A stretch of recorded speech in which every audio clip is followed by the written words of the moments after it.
Good evening, everyone. I call the the 65th Student Government Association to order. Section 1, Section 2, swearing in. Gabriel, if you have not been sworn in yet, please stand.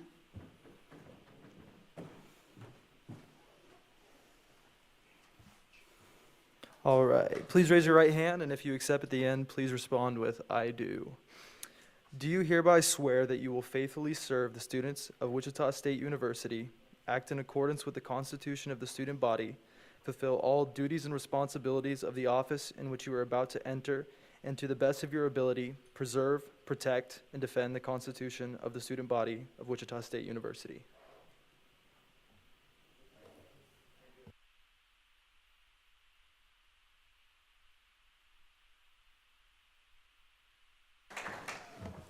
Awesome. We love to see it. Going forward to Section 4, Public Forum. Public Forum provides a chance for individuals to have the privilege of speaking before the Senate. This is a time for the association to listen to what the community has to say, and to that we offer our undivided respect and attention. I would like to remind everyone that although we allow the speakers the privilege to use this platform, the opinions of the speakers do not necessarily reflect the opinions of the association or the university. And I believe we do have Gabriel Fonseca in public forum today.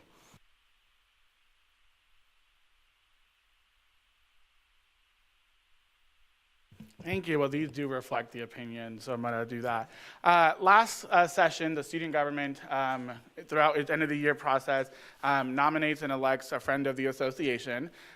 We had our banquet on Saturday last week, and our recipients were unable to join us, so we wanted to publicly do it this evening. So on behalf of the 64th session of the Student Government Association, I am proud to present our friend of the association for 2022 to David Kidd and Nicholas Crawley. So if you both can please join us up here. I know you don't want to leave your computer, but I promise to be real fast. Round of applause.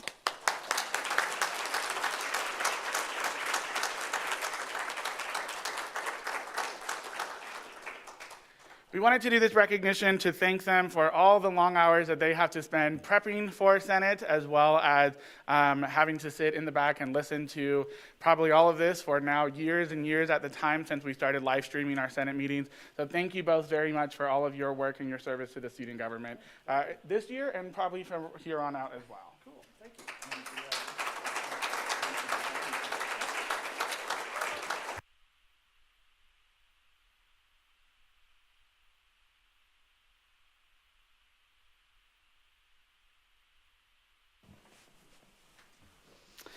Section 3, roll call, and Clerk Bridge. There are 35 senators in attendance, 19 is simple majority, and 2/3 is 24. Moving on to Section 5, approval of the consent agenda. Is there any corrections or oppositions to the consent agenda? Seeing none, the consent agenda will be adopted as such. Moving on to Section 6, consideration of pending business. Item 1, the clerk will read.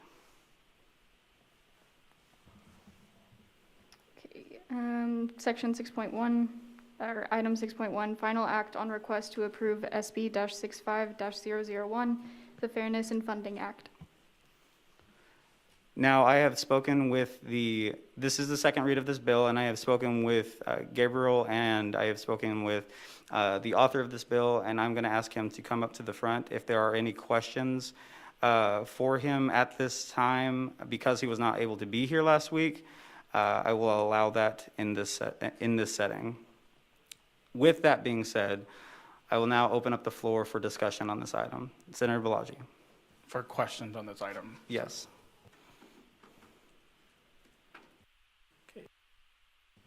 Thank you, Mr. Speaker. Hello, Zach. I just had a couple of questions. Number one, in Chapter 2, the organization funding, revised Chapter 2, Section 1.7, providing up to $1,500 in funding per student organization. And I believe that it completely contradicts in Chapter 6, section 6.3, where it says that an organization coming through appropriations process cannot request any amount, money from the other process. Yeah, so the only way that appropriations groups can request money through the reimbursement process is only if they run out of the funding through what was approved through appropriations. Does that make sense? Yeah, but us adding an extra $1,500, telling them that they can come back contradicts us telling them they cannot go through that process, right? Not exactly. It just, for appropriations, we're wanting them to spend all the money that they're given then before they're able to come back. And so that's why it says that they're unable to.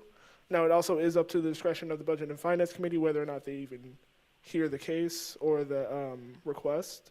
It doesn't guarantee them up to $1,500, but it just gives them the opportunity to come back if they do have other things that they would like to fund for the year. Are there any additional questions? Yes, Senator Balaji.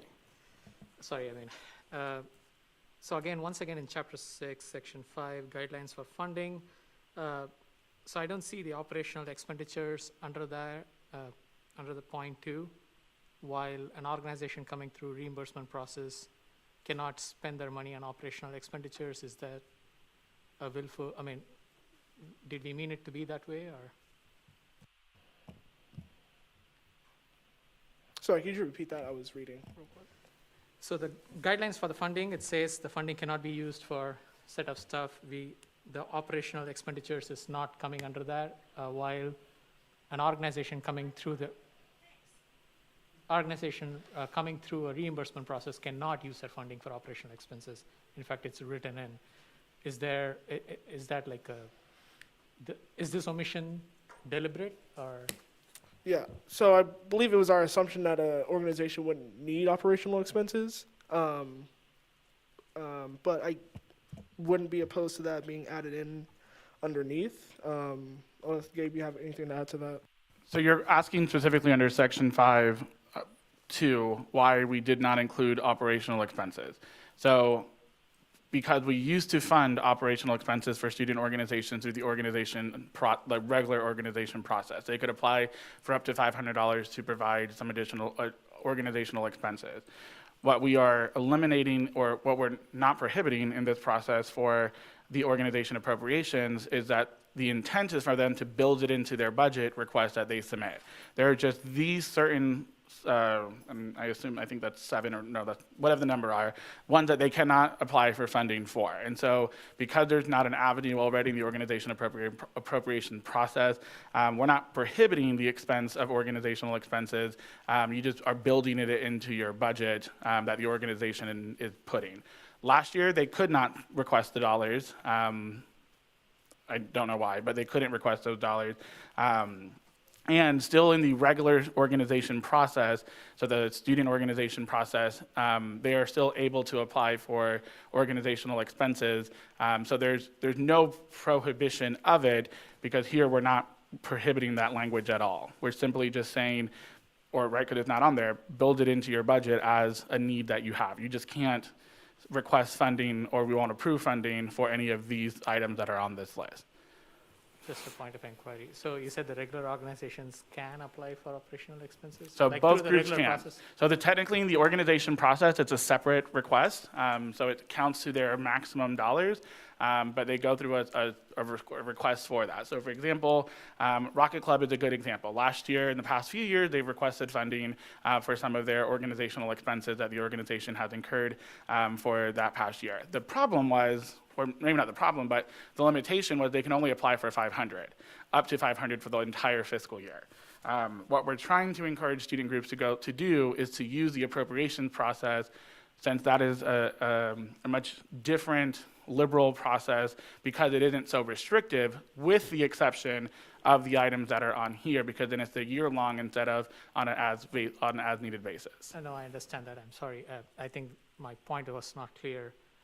In Chapter 2, revised Chapter 2, Section 4, you do have operational expenses as one of the prohibited items for organizations to request money for if they come through reimbursement process. I'm not understanding how you, in one way you're saying it's allowed, but on paper it's not.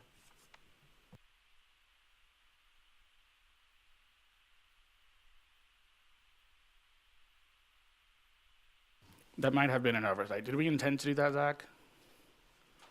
Or Treasurer James, sorry. I don't think we intended to do that. So then that might have been an oversight. Yeah. So we're taking that off. Thank you for bringing that up. And real quick, are you referring to? Wait, no, I see. Okay, yeah, yeah, that was an oversight. Yeah.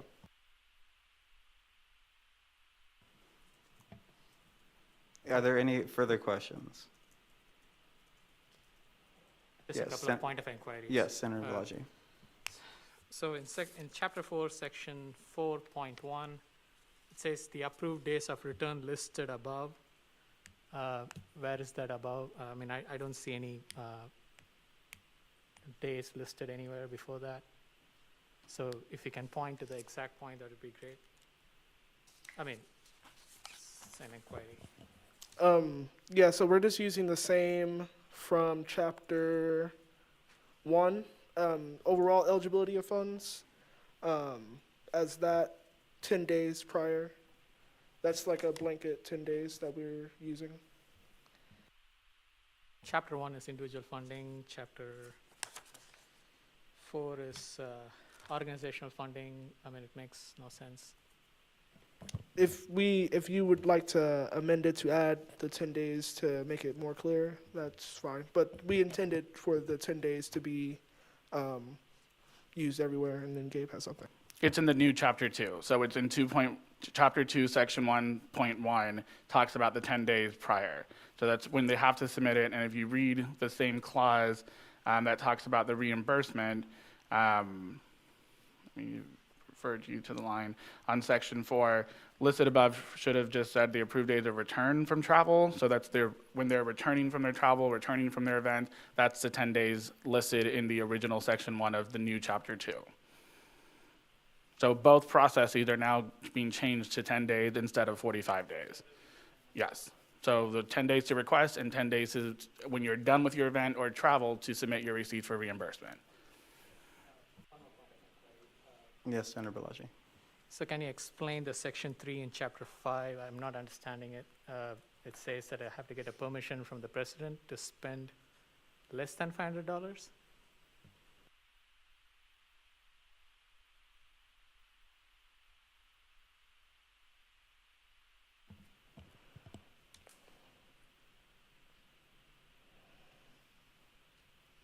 I think, and correct me if I'm wrong, Gabe, that refers to the clause that the treasurer has the ability to approve any funding that's less than $500 without the approval of the Senate. It's just saying that if it exceeds $500, then we have to formally bring it to the Senate. I mean, it mentions nothing about bringing it to the Senate. It just says updates the Senate. And the way it reads, no expenditure or transfer of funds that deviates from this budget by less than $500 may be made prior to the approval of the president of the association. The way it reads is that if you're making a changes less than 500, you still have to get the permission from the president. Gabriel. So Please. no, that's the wrong one. So the deviation of the approved budget, when we submit the budget for the Senate to approve, if the president put in a request for X amount of dollars, and there's something that changes that request, in order for the treasurer to spend those dollars from the already approved budget that the Senate has approved, so this is of the approved budget, then the president has to sign off on that in order to provide, because ultimately the president is responsible for the dollars that are there. So this is saying, which the language has always existed, but this is saying any deviation from the transfer of funds from the approved budget that's less than 500 has to be also signed off by the president at the request of the treasurer. So that has just been a standard practice that the student government has had for years, since it doesn't necessarily make sense to submit a funding bill to change something when it's already been pseudo-approved by the Senate. No, I understand that. I was just wondering what happens if it's more than 500.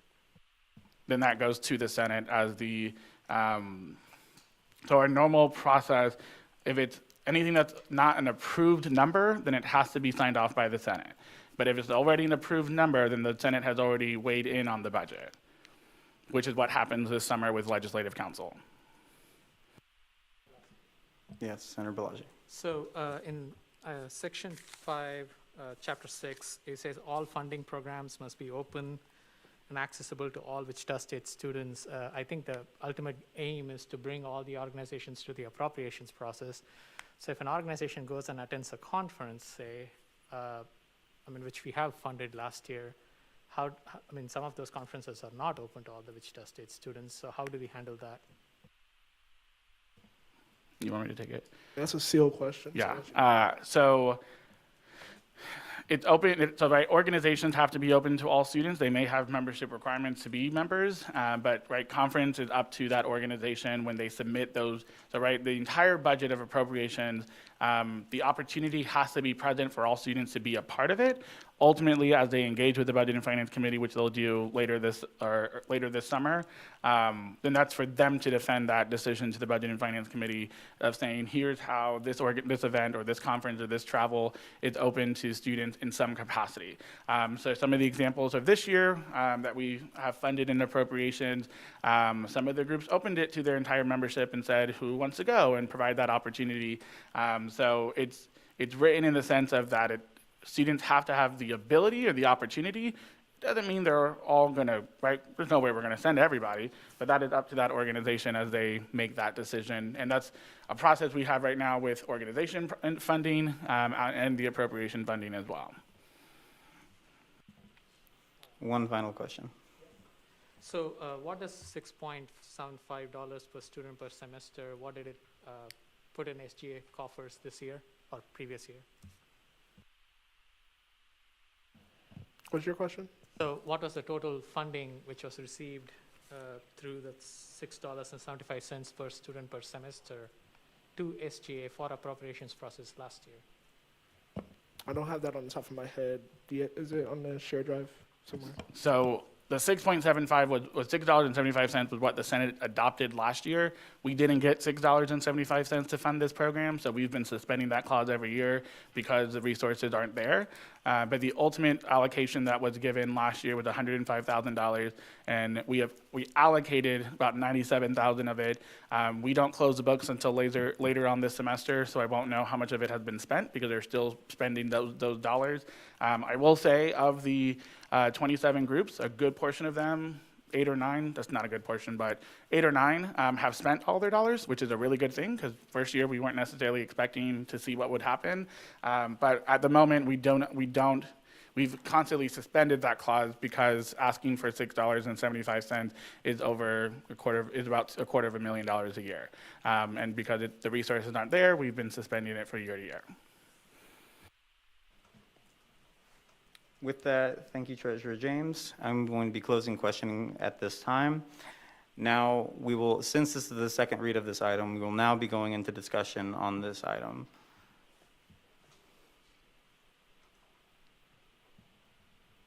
Senator Balaji. Man, I'm going to hate myself after this. So I want to introduce a series of amendments. I don't know whether you want to go by section or I tell everything and then you decide what to do, or how do we do this? So each amendment will have to be voted on separately. Copy. So my first amendment is going to be to change all 10 days, wherever it is in this document, to 10 business days. Can you say which section? Oh, okay. The first one is section 1.1. Then you have chapter 2, section 1.1. Those are the ones which I marked in my document because those are the important ones. I would say a blanket statement of converting all 10 days to 10 business days. So I would consider that a germane one, since if it's the weekend, the student government office isn't open anyways, and so unless the treasurer disagrees to the business days, I would consider that a germane amendment, which means we don't have to vote on it. Okay. The second one is chapter 2, section 1.3. I think you're supposed to strike off in S001. I think that's kind of a vestige at this point. Say it one more time. I think you have to strike off in S001 in chapter the revised Chapter 2, Section 1.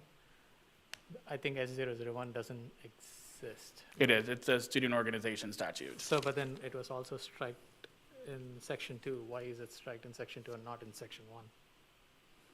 Because it's introducing it in the beginning, and then the second, it's already there, that's recognized Okay. student organization per the statute. Thank you for clearing Yep. that up. So the next amendment is to strike point 7 in Chapter 2, Section 1. The 1,500? Yep. Okay. So now you Do I hear a second?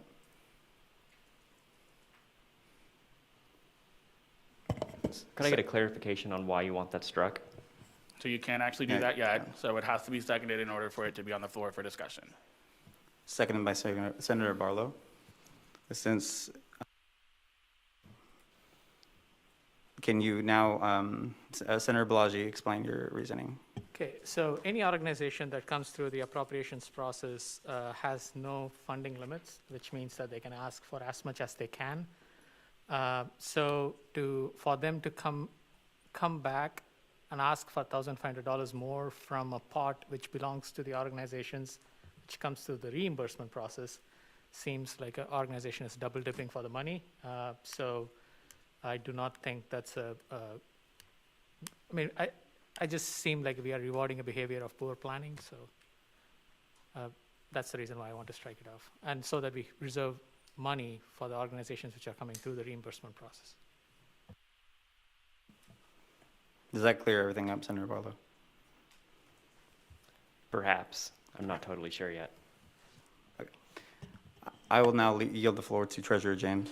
Yeah, just to provide some clarification. That statute doesn't guarantee them any funding. It just gives them the opportunity to come to the Budget and Finance Committee. The Budget and Finance Committee could say, no, we don't want to give you any extra money because of the appropriations process. But it just gives them the opportunity to at least request the funding, because it may be for a reason that they didn't know they would have when they first planned it out at the beginning of the semester. With that, and now I will look for a speech in negation. Yes, Senator Lesnick.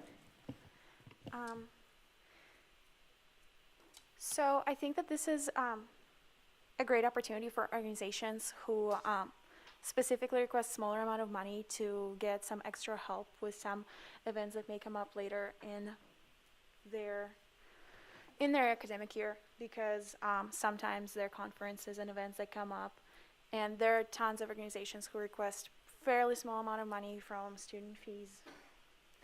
I really don't see this being an issue. We have had money left over previously from allocations. I don't really see this being an issue. We're just supporting students and giving student money back to students. Thank you, Senator. Is there a speech in affirmation? Senator Balaji. So the reason behind this is that, I just want to make sure that even though just because we have money left is not a good enough reason to spend it. And second of all, once again, the organizations coming through the appropriations process, as per the rules, have to come prepared with their whole budget for what they are asking for. And second of all, again, I reiterate, they don't have a limit on how much they can ask. Of course, the Budget and Finance Committee can always restrict it. But my point is that, just because giving them an opportunity to ask just gives them, leaves more space for making mistakes in their budget, which I don't want to happen. And second of all also is that the other organizations, the smaller organizations, which might get affected through this if bigger organizations come back for their second servings. Thank you, Senator Balaji. Now I'll open up the floor for a speech in negation. Seeing none, now the speech in affirmation. Seeing none, we'll now close the floor of debate on this item. Open up the floor for voting. Just a reminder, we are not voting on the bill. We are voting on the amendment to remove the $1,500 for groups under appropriation. Excuse me. Before we do that, we should have added the other folks. David and Tegan, can you bring your remotes up here, please?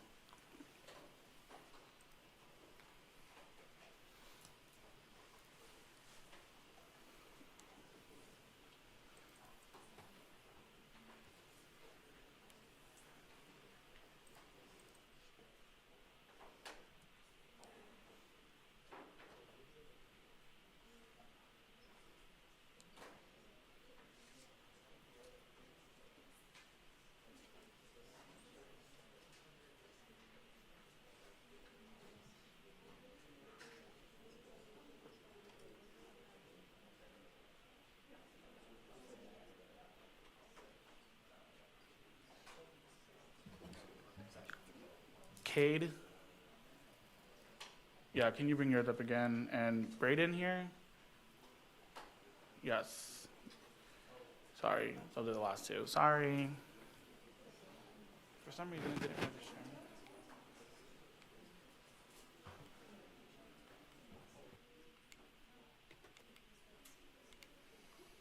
There you go.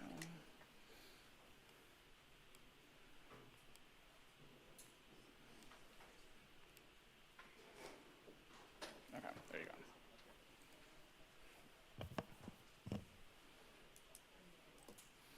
All right, as a reminder, you have to hit AA first to get your remote activated, and the poll is open.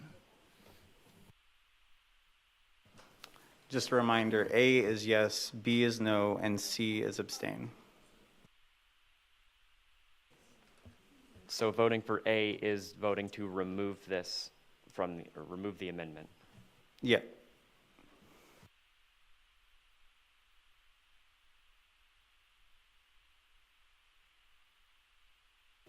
Senators, I would like to remind you that we are in the Senate chambers. I would like to ask everyone to keep their voices down. With 10 in favor, 23 against, and 1 abstention, the motion fails. With that, we are back in, yes, Senator Balaji. With another amendment, section 4, the new revised chapter 2, strike off operational expenses. Just, yeah. Which we agreed upon when. Say it one more time. Strike off operational expenses from section 4, the We new did that chapter already. 2. We took it off already. Sorry, what? We took it off already. Okay. And then finally, in the chapter 7, the last addition, to add that shall be given $250, just add from its allowed limit so that the organizations know that it's coming from their limits. Do I hear a second? Second by Senator Barlow. Senator Balaji, you can explain, you have the floor for affirmation. It's just cleaning up language and also to let the new organizations know that the $250 is coming from what is being allowed as per these rules and regulations, so that they don't think that they're getting 1,250. They're actually just getting overall 1,000. Thank you, Senator Balaji. Is there a speech in negation? Seeing none, another speech in affirmation? Seeing none, we will close debate on this item, open the floor for voting. We are ready, so reminder, A is yes, B is no, and C is abstain. Point of inquiry. Yes. Yeah, can you just like reiterate what exactly we're voting for here? I was a little confused at some of the senator's statements. Yes, we are voting to remove the $250. The motion on the floor is to add from their approved limit as listed Yes. above to chapter 7.1. Excuse me, it's to clear up the language that, so says Senator Balaji. Thank you for the correction. So another point of inquiry. Yes, Where exactly, what's being struck in? Like, what are we striking and where are we adding it exactly? I will yield the floor to Senator Balaji to answer your question. So we are adding the exact words from its allowed limit after the $250. Thank you so much. All right, I'm restarting the vote, so you'll have to vote again. The vote is open.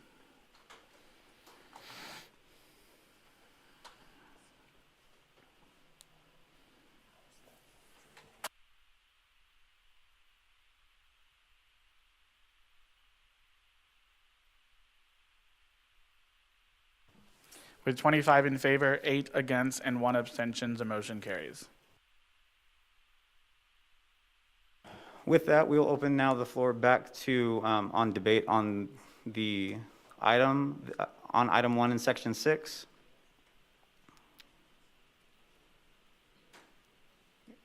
Seeing none, we'll now close item for debate. We'll now open for voting on this item as a whole for the Fairness in Funding Act. Gabriel says we are ready, so now we are voting on the whole bill as a whole. A is yes in favor of this bill, B is no, C is abstaining.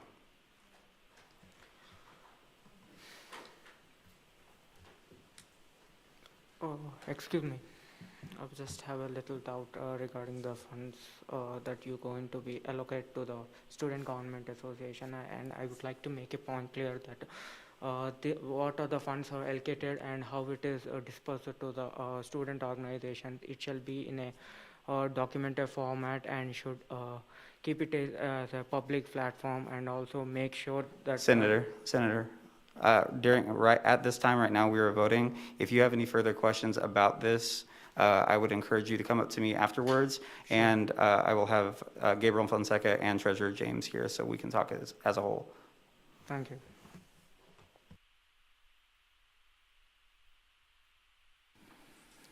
With 31 in favor, 2 against, and 1 abstention, the motion carries.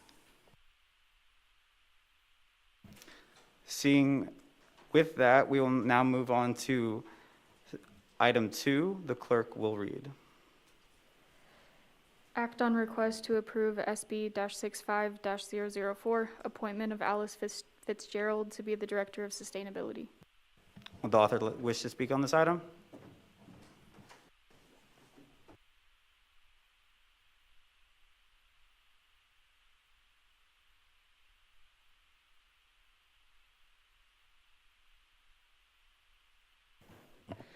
Good evening, everyone.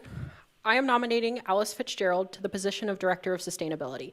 In her application and interview, she demonstrated a strong desire to better the campus by increasing sustainability efforts and came in with an impressive list of ideas, plans, and action steps. Her experience with the Green Group, along with her passion and dedication, make her an excellent candidate for this role, and I will stand for any questions. Are there any questions? Seeing none, is the nominee present? Would you like to proceed? Come on forward.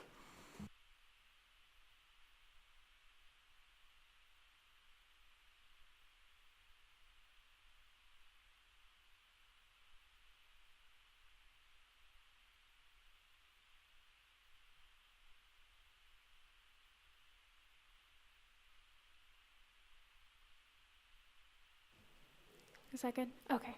Good evening. My name is Alice Fitzgerald. I'm a double major in economics and finance with 2 minors, math and music. I want to bring WSU into the present. I'm really passionate about sustainability because I think it's a great opportunity to bring our university forward. A lot of universities around the area and in Kansas are way ahead of us in terms of sustainability, and we really need to catch up. Over the past few years, we've made a lot of progress, but we need a student push to move forward. So I want to continue to advocate for the student voice in regard to sustainability, and this is how I plan to do that. Thank you. Are there any questions for the nominee? Oh, I'm sorry. You stopped. I thought you were going. That's my fault. Yeah, sorry. So just to give you a brief overview, I don't want to take up too much of your time, but we want to start with biodiversity. Since the new side of campus is developing rapidly, it's a really great opportunity for us to get more native biodiversity, native Kansas species of plants on that side of campus. And that'll decrease campus water consumption as those are acclimated to Kansas weather. And increase campus health because there will be less allergies, allergens in the air. Usually when we plant plants that aren't indigenous to whatever environment we're in, they release a lot of pollen that's not taken up by other plants, which it's supposed to be. And so using native species of plants will help decrease that. Accountability. So our faculty and staff have done a great job paving the way. We have a lot of goals in terms of sustainability, but we don't have the resources to be accountable to those goals. So we need to make sure we're accountable. Number 3 is plastics. So we have a lot of plastics on campus, a lot of single-use plastics that aren't necessary. And so we need to reduce plastic waste. Water. So water is huge, especially since there is a large population of students living on campus. So we need to decrease water consumption and save energy and money. I'm sorry, I know my voice is going out a little bit. I'll just So number 5, energy. So to decrease energy consumption and forge a path to renewable energy. And 6, education, to increase student education on the issues of sustainability. And then to go, oh, that didn't transfer well. So to go a little more in depth, as I explained about biodiversity, the native species on campus, and this will also decrease the amount of water that we spend, that we use on grass on campus. I know if you were driving into campus today, you could see the rain falling down and the sprinklers on. Yeah. And just to give you like a brief statistic on water consumption on things like Kentucky bluegrass, the U.S. uses 1/3 of the clean drinkable water on watering grass. So accountability. So a big goal is to hire a professional sustainability consultant. What that'll do is that'll give us an outward perspective, how we compare to other universities by someone that knows firsthand, that's an expert. And then establish an annual audit for the school. That way we can, again, make sure we keep ourselves accountable and address where we've gone wrong through the year. And address material sourcing for the university. There's actually, I don't remember the exact name of it, but there is a federal regulation that requires all publicly funded schools to purchase sustainable options if they have the opportunity to do so. Whether you agree with this or not, it is not very well,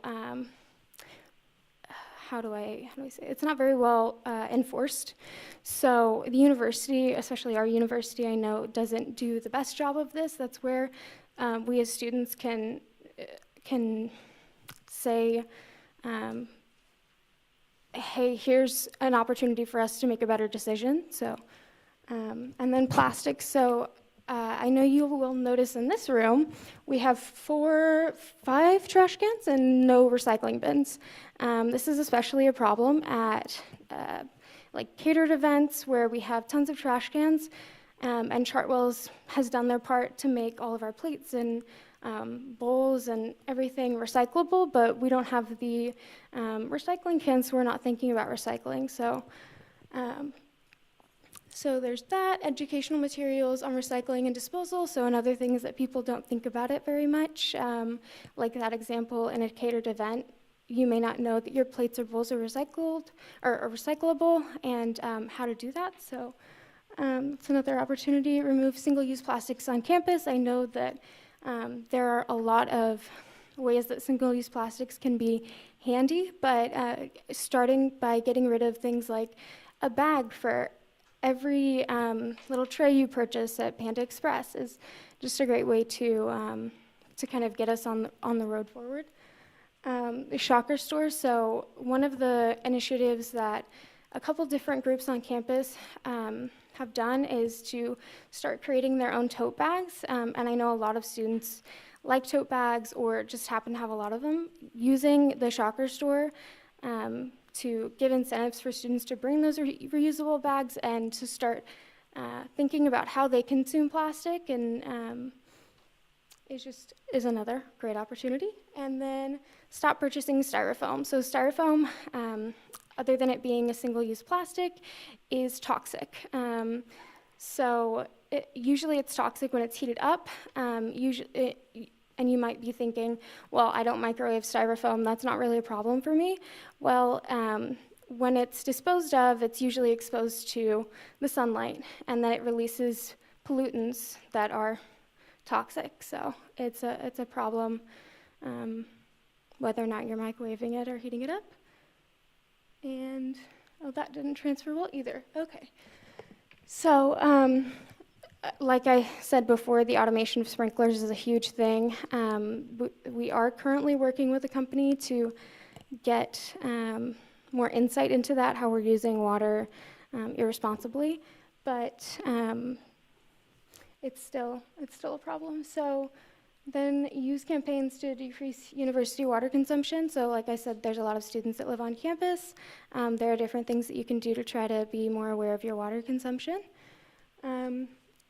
energy. So that top thing is supposed to say, use engineering faculty to do a feasibility analysis study of solar panels on all buildings. They need to do a structural analysis to make sure that all buildings can handle solar panels if that is a viable option for the university.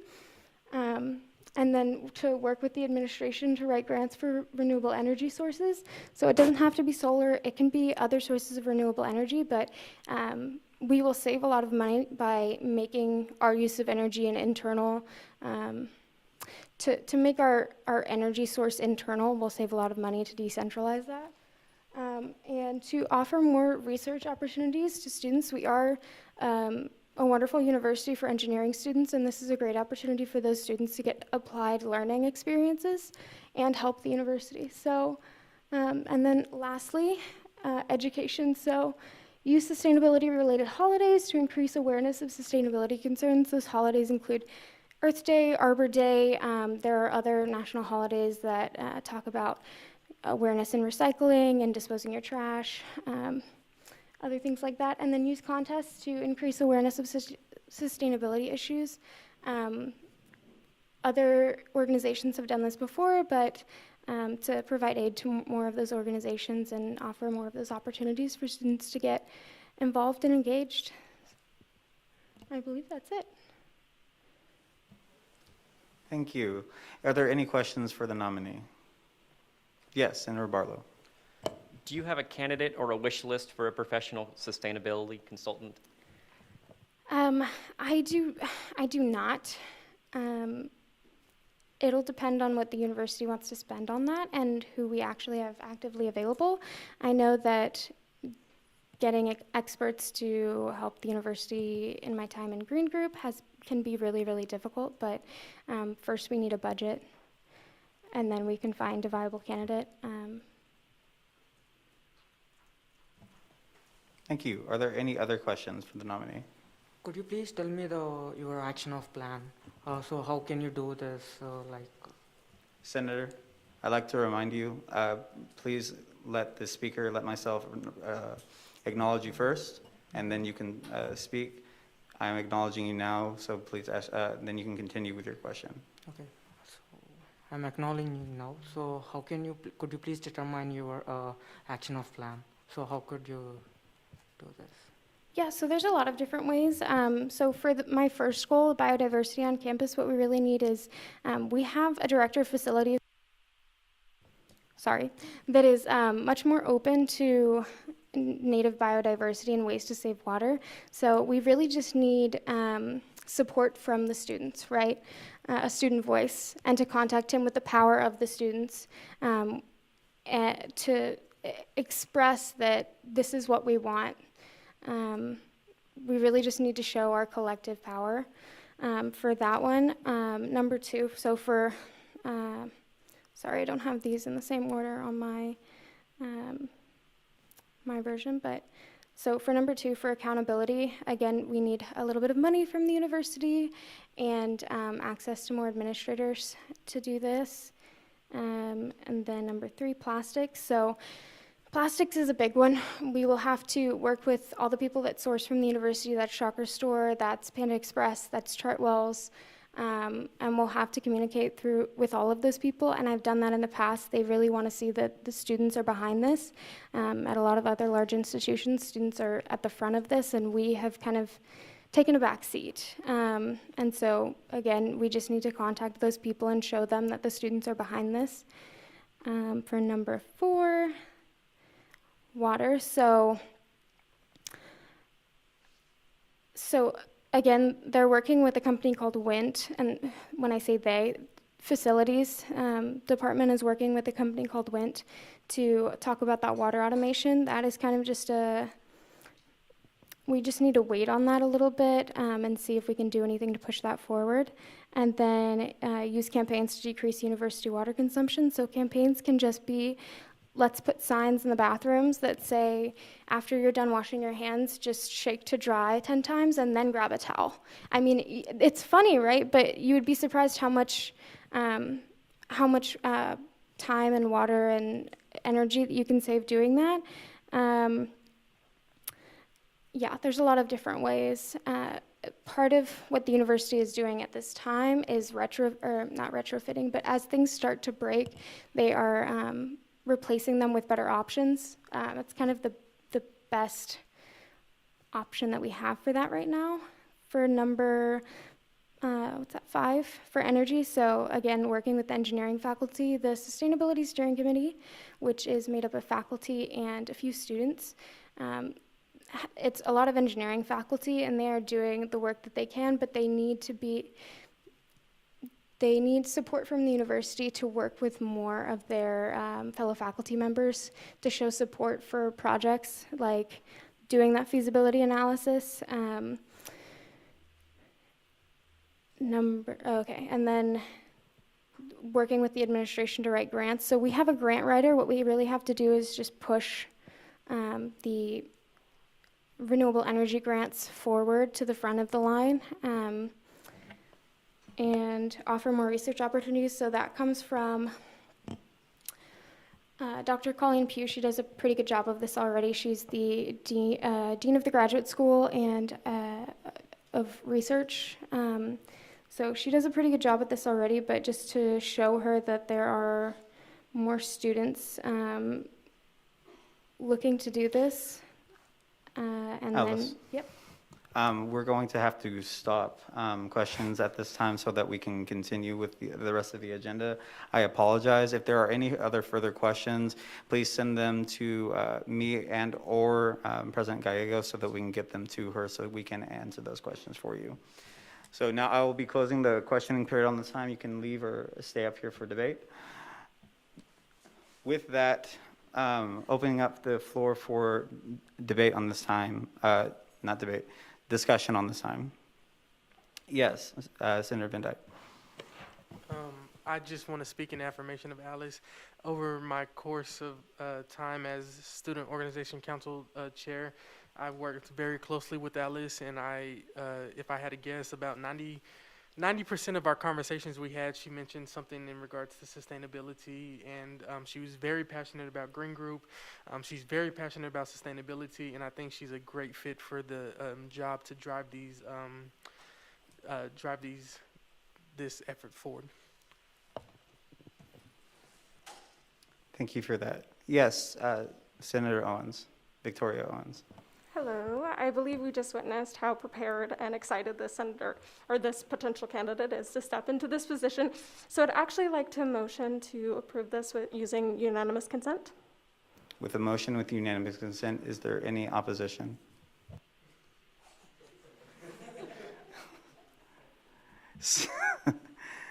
Seeing none, the nominee will be adopted with unanimous consent.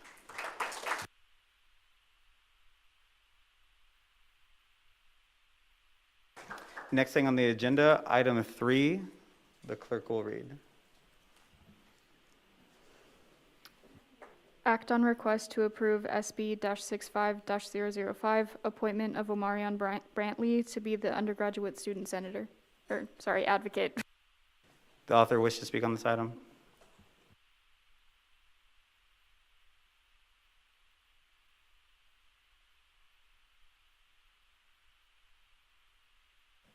I'm back. Hi again. I am nominating Omarion Brantley to the position of undergraduate student advocate. In his application and interview, he showed a strong passion for bettering the lives of students. His major in social work and past experiences with ODI and as the 64th session DEI committee chairman gave him a knowledge and understanding for what this role entails. Omar possesses all the skills necessary to excel as the undergraduate student advocate, making him an excellent candidate for this role. I will now stand for any questions. Are there any questions? Seeing none, is the nominee here? Would you like to speak? Come on up.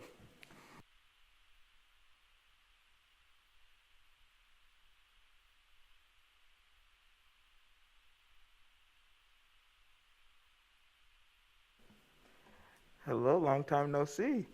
That was a joke. So I applied to be the student advocate, and why I wanted to do this role, because since I've been at Wichita State, a lot of my time here has been in advocacy, whether that was me being an RA for freshmen in the Chakra Hall dorms or upperclassmen dorms, whether that's me in my time as a Black Student Union president, or whether that's me as my time in the ODI working and doing things of that nature. I feel like for someone to advocate for you all, they have need to have been in your shoes at one point. And I've been the student who has had to appeal a class before. And I've been the student who has not. I've been the student who's had trouble with finances, and I've been the student who has not as well. I've been the student who has felt, vulnerable on campus. I've been the student who has felt like I've needed someone to advocate for me. And since I've been in all those places, I feel like I will be able to do that for others. I want to focus on educating students on the appeals process, 'cause I feel like a lot of people, me personally, I didn't know much about it. I didn't know how to hold teachers accountable.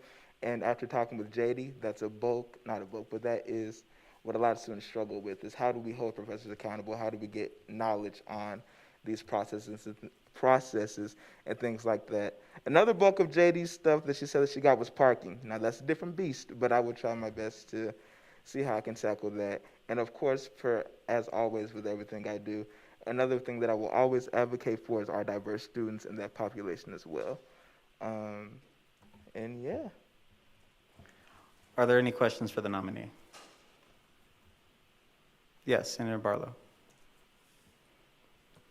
Are you currently aware of how student instructor evaluations are handed out? And are you interested in changing that at all so that way students can initiate those evaluations? Yes, I'm glad that you said that. Actually, I was talking to some people and I asked them, did you get an email about your class? And, they said, well, the teacher didn't say anything. And of course, they may have gotten the email, but there's no advertisement for it that's coming out. So that's definitely something that I want to tackle. I also want to tackle the early alert system to make sure that professors are using that to alert students that, hey, you are behind in this classroom. So that is something that I am looking into. Are there any additional questions? Yes, Senator Anderson.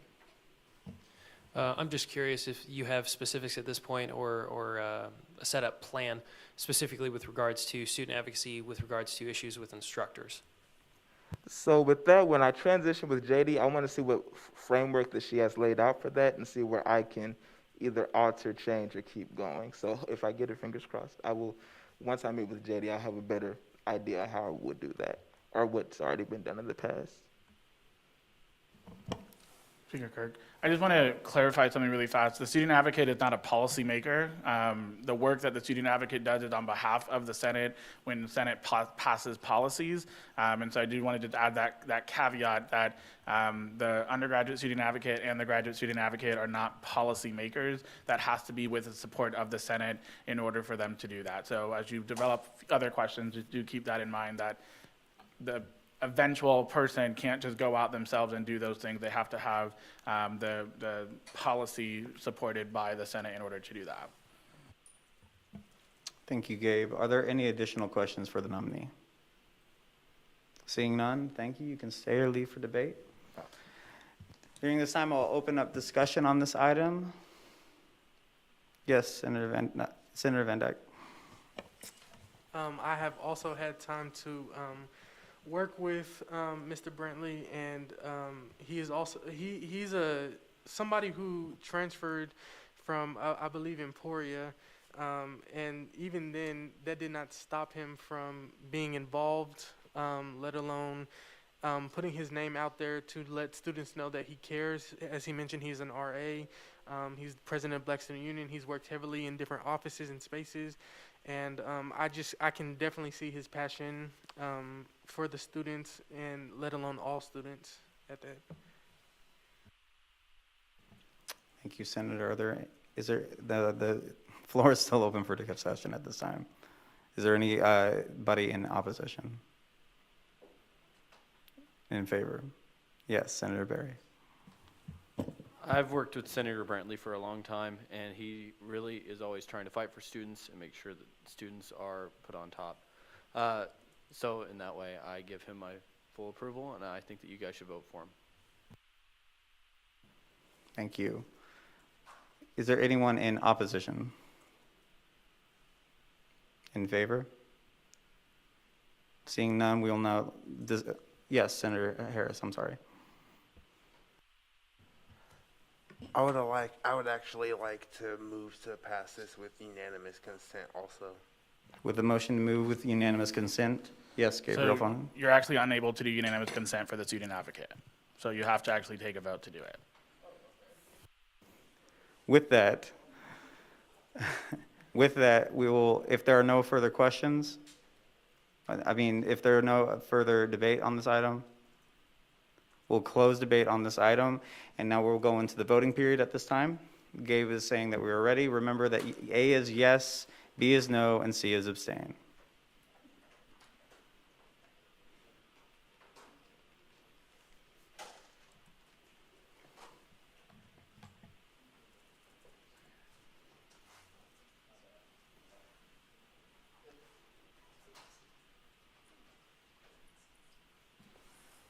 There's still one person missing, so try that one more time.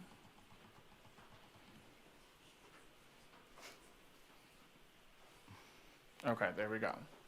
With 34 in favor, 0 against, and 0 abstentions, the motion carries.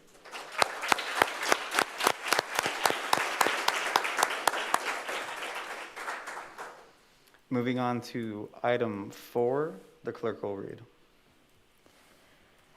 Act on request to approve SB-65-006, appointing Austin Ray to the position of student body treasurer. Would the author wish to speak on this item?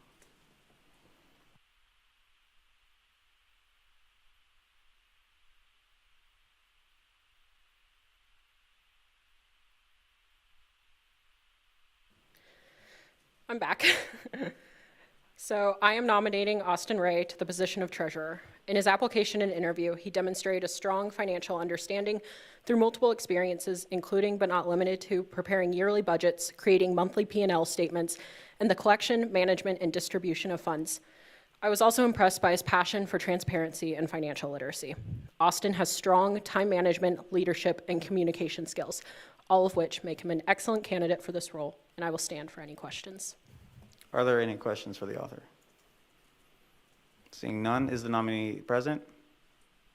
You can come forward and speak at this time.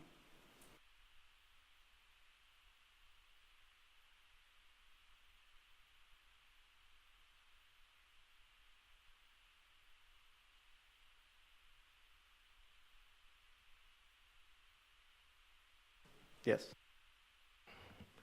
Good evening. First, I'd like to thank President Gallegos for the introduction and say how grateful to all of you I am to have the opportunity to be here tonight. Throughout my time at Wichita State, I've had a passion for improving and participating in student life through a variety of organizations such as Student Ambassador Society, Barton International Group, and my fraternity. However, none of these share the same unique purpose student government has of representing and improving the lives of each member of our university community. I am excited by the prospect of serving as the next SGA treasurer because of the unique role it has working collaboratively with students to make our financial system more accessible. I view this role as primarily a facilitator of communication between students and Senate, and in particular, the Budget and Finance Committee. I am passionate about treating each and every person with dignity and respect, and I look forward to being the voice of students on financial matters in student government. The previous treasurer, Treasurer James, has left some big shoes to fill, but one thing I'm always excelled at in my life is using the people and resources in my life to find the answers I need. Today, I pledge to each and every one of you that if there's one thing you can count on from me, it's that my work ethic and compassion for students will define my tenure. I look forward to hopefully working and serving alongside each and every one of you during the next year. Are there any questions for the nominee? Yes, Senator Balaji. Can you outline some of your plans for this position in the upcoming year? Yeah, absolutely. So my main goal during the upcoming session is to introduce more transparency with students at Wichita State on what exactly the role of treasurer does and just the financial literacy of the university in general. I don't pretend to be an expert on all things SGA, and so I really want to take my first semester as SGA treasurer to discover really any issues that might be in the process, and then take the second semester to introduce any large-scale changes. So mostly transparency with the system, but also, obviously if there's concerns from other student senators and things like that, I would love to hear those concerns and introduce bills to help fix the financial system. Any further? Yes, Senator Unruh. Have you been following the actions of the previous Senate Commission? And if so, do you have any criticisms of things you would try to change from what we've been doing in previous sessions from the perspective of Treasury?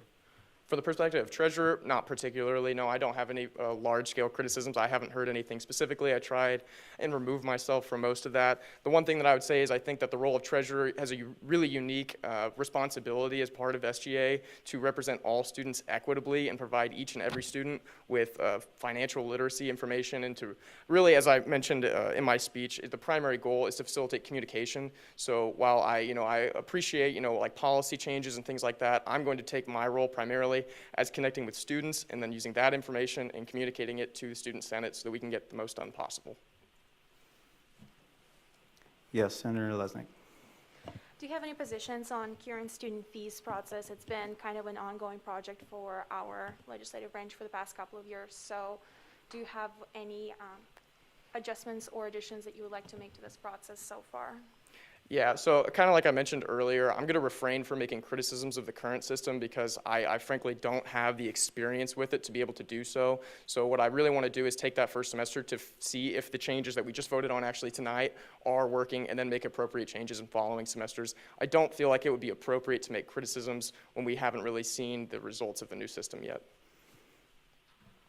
Any additional questions? Yes, Senator.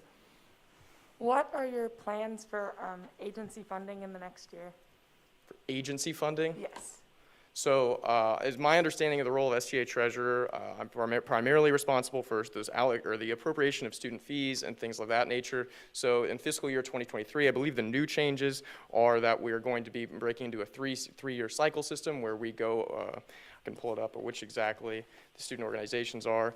But the 3-year, year A, student engage, or SEAL, student conduct, community standards, campus recreation, and some others. Year B, student health services, counseling, prevention. Year C is Radigan Student Center, educational opportunity funds, and others. So I guess what I'm trying to say is, like, my goal as treasurer is simply to represent what these organizations are looking for and leave most of the primary decision-making to the Senate and Budget Committee, or Budget and Finance Committee, which is the primary decision-maker on those matters.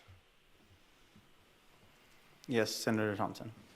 So it sounds like, from what you said, that your first semester will be engaging with our processes just head on without having too much prior experience. So I just want to ask, give us a rundown of how familiar you are exactly with appropriations, student fees, student funding, individual funding, organizational funding, a rundown of your familiarity. Sure, yeah, so I don't have any personal experience with them, but my understanding is that individual funding for student organizations, group funding for student organizations to go to meetings or off-campus events and things like that is handled through the treasurer, who helps communicate with students to prepare that information, which then gets sent to the Budget and Finance Committee to be approved. The SGA treasurer also is primarily responsible for the creation of the budget for the upcoming fiscal year, which is usually done in the spring, and then chairs the Appropriations Committee that also happens in the spring. So my familiarity with the system and what the roles of the treasurer are is those obligations. And as far as specifics for what that process looks like exactly, I've had several conversations with people who are involved in the process, and I look forward to learning more. Any additional questions? Yes, Senator Balaji. So I just want to expand on you just mentioned that, the association's budget is coming up this fiscal year, but you did mention that in the first semester, you're just going to spend time learning the process. But at the same time, the budget comes due almost at the beginning of the spring semester. So it's my understanding that the budget is being... Just 1 minute, please. I just want a point of inquiry to Advisor Fonseca. So when is the budget due? It's this summer. Okay, so then my question has a little bit more importance, because if you're learning in your first semester as a treasurer, how do you think you would be able to, or how do you plan to? So it's my understanding that Let me most finish of my the question, please. Sorry, yeah. How do you plan to finish the association's budget, which not only involves appropriations process, but it involves a lot of social programs which are out there? So it's my understanding that the budget that's going to be passed over the summer is largely prepared by the current SGA treasurer, and then I would be preparing most of that for during the next summer. So while I obviously will be deeply involved with that process and contributing to it over the summer, a lot of that groundwork has already been laid, is what my understanding of it is. So that's correct. It's typically our process within the student government that there's no way for the student government to expect a brand new person to know the ins and outs of the scholarships, the social programs, all those things that are provided. So it's the work of the outgoing treasurer to work with the incoming treasurer to develop that budget, but largely it's also based off of the new student body president, so in this case, President Gallegos, to determine in which ways that she wants to build that budget, and then that's what's presented ultimately to Legislative Council for approval. Secondary, the new treasurer, because the student government's base budget is up for review in student fees next year, will be largely involved in developing the budget for the base allocation for the next 3 years in the new student fees process. We have time for one more question. Yes, Senator Lesnick. I know you have mentioned financial literacy multiple times, but I mean, I will say that majority of the students on this campus are not seeking finance or economy degree and are not particularly interested in that for just their lives. So my question is, what is your stand on the accessibility of information for students? Yeah, absolutely. Yeah. So obviously, you don't need to be a business major or a finance major to understand the importance of personal finance. And so what financial transparency and financial literacy that I'm referring to is more or less like how to balance your own individual budget. You know, what is a 401k? You know, how do you plan for retirement? Things of that nature. As far as like making that information public and accessible, I think that we could introduce like Financial Literacy Week through the Radigan Student Center where we can table and show information. I also think it would be a responsible thing to do to have some type of social media platform for the treasurer specifically to post helpful financial information, due dates, scholarship deadlines, and things of that nature. Thank you. Thank you for that time. We are going to close questioning at this time. You can stay and leave for debate. We'll now open the floor for discussion on this item.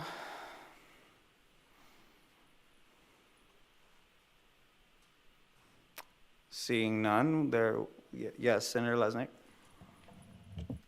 I'm speaking it with the lightest of my heart, but I would like to speak in negation of this candidate. I think that when you come into the role of the treasurer, you have to be prepared the moment you come in, because allocation of the money starts very soon. You start working in August, you have organizational appropriations in August, and you have to understand the process of what you are doing and what kind of requirements you're met with. As well, I also would like to say that some of the propositions that the treasurer has made, they are carrying the responsibility of other services on campus, including money. I believe it's called Success Money or something like that, a program on campus where students can go to and get help with their financing and budgeting. And I think that when you're coming into this role, first you have to have a little bit different priorities that are focused on helping students who are coming and asking for your help. That's all I have to say. Thank you. And with that, I'll look for a speech in affirmation. Yes, Senator. So I would like to speak in affirmation of Austin Ray as treasurer. I do believe he has a very thorough financial background, and I don't think it's fair to expect someone new to a role to immediately know every single thing about that role. But Austin seems like he has it pretty down, in my opinion. Quite honestly, he's not going to tell you this, but he's a great business student. I really look up to him. He's a Barton Scholar, and quite honestly, I really think highly of his character and especially of his skills as a business student. Thank you. Thank you. With that, a speech in negation. Yes, Senator Underwood. I'm very sure that the nominee has a very successful background in finance and in financial literacy, but I don't think that's necessarily the same qualifications, or all of the qualifications that you would look for when you want to become treasurer. There's a level of experience with the student fees process, with working within SGA, with the process of just governments in general, that you generally want to have before you step into such an important role as treasurer. I think that's something that will be more valuable.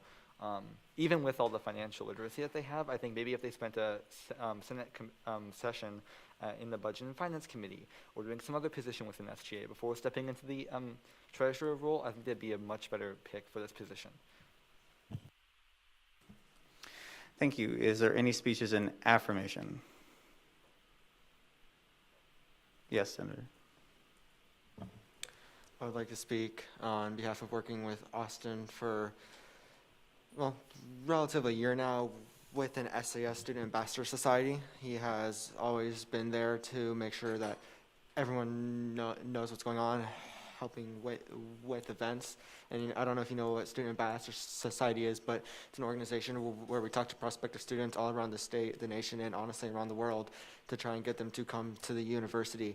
And because of that is a pretty large role that has very helped him to develop the views and ideas and knowledge and just expertise to partake in this role.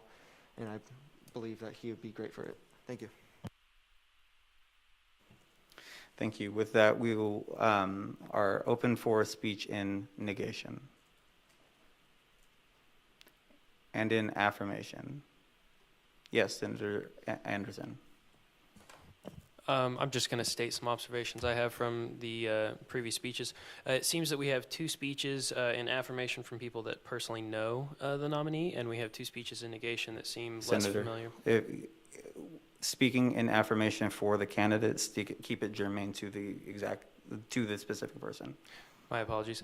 I just would like to reiterate that I believe that the nominee would in fact be a good selection based off of others' opinions of him who know him personally.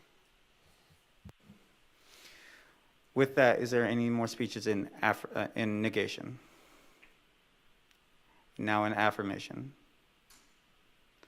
Seeing none, we'll now close debate on this item. We will now open the vote.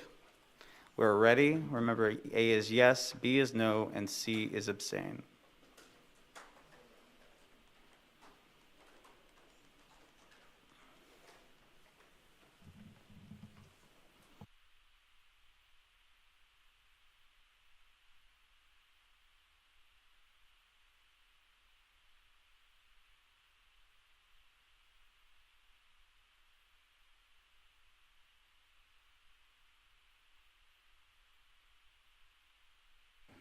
We're missing one person. They'll try that one more time.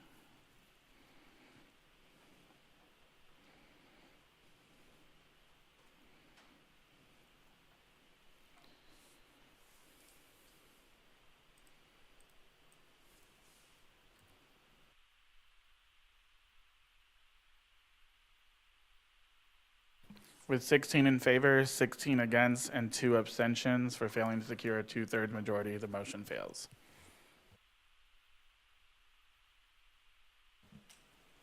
With that, we will now move on to the next section, Section 7, consideration of new business. Item 1, the clerk will read. Act on request to approve SR-65-002, appointing Gregory Van Dyke Jr. to be Speaker pro tempore of the Student Senate. 1 second, I'm pulling up my... All right. So it's only been 1 week since I have been elected into this position, and a lot of people approached me. All of the people that approached me, none of which were unqualified. What I was looking for was someone that, one, I could work with, which does not mean I couldn't work with anyone else, but this individual, Gregory Van Dyke, has a very good hand in this university, not with any preconceived notions for anything that he does. He's always willing to listen to anyone and everyone that comes to talk with him. I've had questions of, does he have preconceived notions, and what is he wanting to have any ulterior motives coming into this position? And I can confidently say no. Gregory has a very good heart, and no, that is not what is a qualification to be Speaker pro temp, but he, as one of the, in my opinion, one of the qualifications to be Speaker is to be able to sit and listen. And I believe Gregory is one of the highly recommended people that anyone would say for him. I've never heard one negative thing about this individual. And the final thing that I will say about Gregory is that he is always willing to learn and listen. That is a very good quality, especially within a speaker. and a speaker pro tem. I stand for any questions. Seeing none, nominee, you are willing to come up.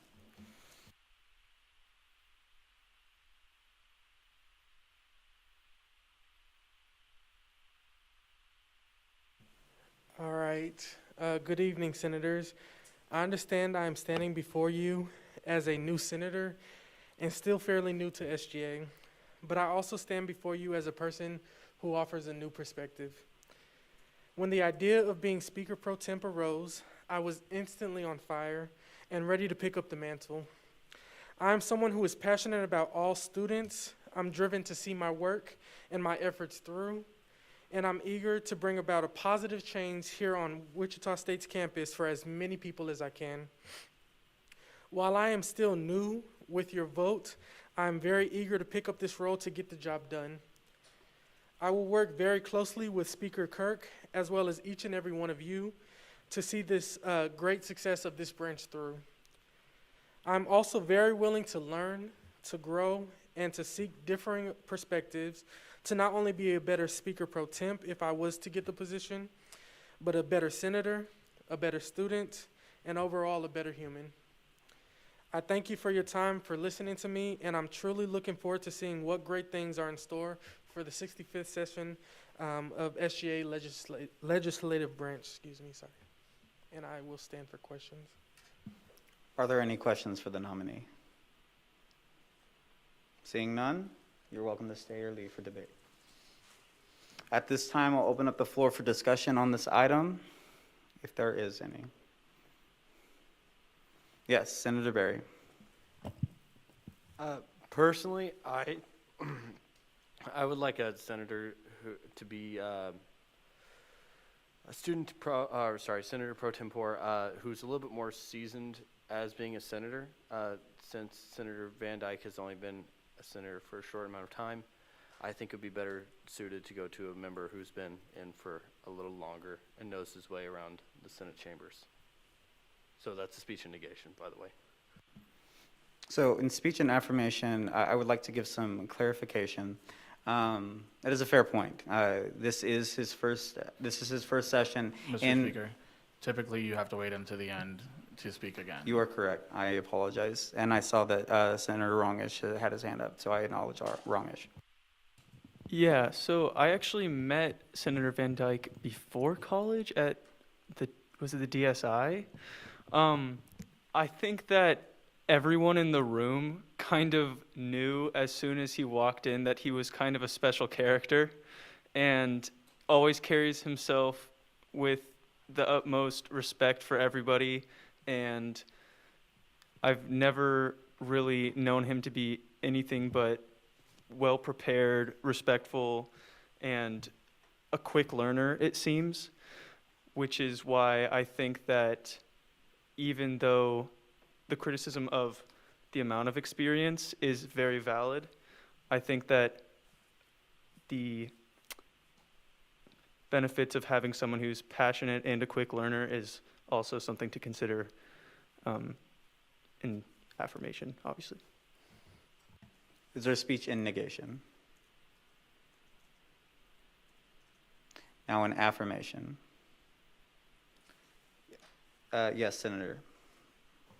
So I'm speaking in affirmation of Gregory Van Dyke Jr. He's in one of my classes, and I can say he is very engaged, charismatic, and I know that those traits will carry with him when he's in this position.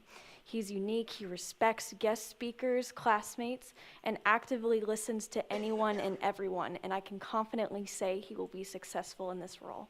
Thank you. Thank you. Is there a speech in negation?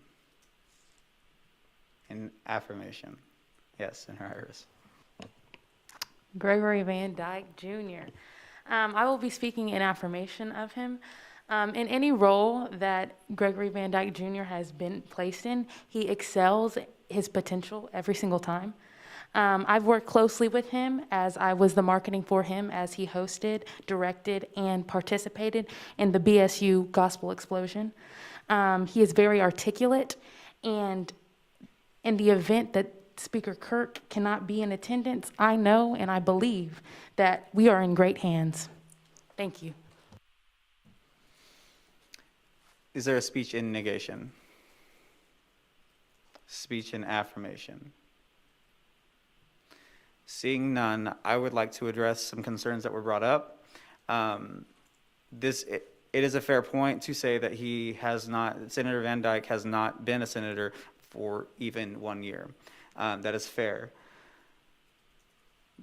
My reasoning behind wanting him to be the pro temp for this position is because of his genuine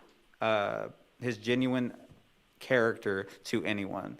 And for those of you that did not know, he was in the executive branch in the previous session that served at the SAC chair. And he is knowledgeable of the legislative branch. He has not served on the legislative branch, but he is very knowledgeable as legislative branch. The biggest thing he told to me was that he wants to be able to help all people, and that was the biggest thing in my campaign, was that I wanted to help every single student on this campus and know that every student in this university knows that the legislative branch is here and that we're here for them, not for anyone specific, but for every single student. Thank you. With that, is there any more speeches in negation or affirmation? Seeing none, we will close debate on this item at this time. We'll now open up the voting period. Gabriel says we are ready. A is yes, B is no, and C is abstain.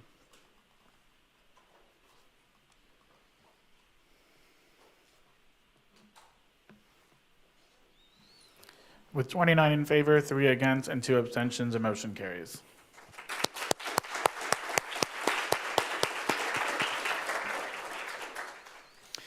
With that, we will move to item 2. The clerk will read. Act on request to approve SR-65-003, appointing Adriana Owens to be Safety and Student Services Chair. All right, so this past week, since Wednesday, I have had so many interviews, and it has been a pleasure to get to know everyone that applied for all of these positions. One of the individuals that came in was... Point of order. So sorry. I'm so sorry. Well, is there someone to recognize me who's presiding right now? Yes, Hunter Minette. Okay, so are you gonna have Senator Van Dyke Jr. Presiding over the Senate while you explain your bill? I was just asking if we were keeping the consistency from last session, how Jacob started the tradition of having the speaker have the pro temp step up and preside while you speak on your bill. Is that something that you would be continuing right now? So I'm going to interject. That's only for when there is bills that he is not acting in his capacity as speaker. Only the speaker can make these nominations, and so the speaker continues to preside over the Senate during the time of speaker nominations. Okay, sorry, I was confused about the placement. No, you're perfectly okay. That's a great question. So going forward, sorry, I forgot where I was, but Adriana came in to her interview, and I've never seen someone so passionate in my life. She came in, she had plans. She was like, that we're going to do this. Not I want to, we're going to do this. This is what I want to do. This is what I'm going to go forward with. And she had a full list of who she wants to help, how she wants to help, and when she's going to help. I am very impressed with the preparedness and the willingness to, again, meet with any individual, but to be able to help every individual. I am very confident in her ability to do her job, and I strongly recommend you voting in favor. With that, I stand for questions. Seeing none, Adriana.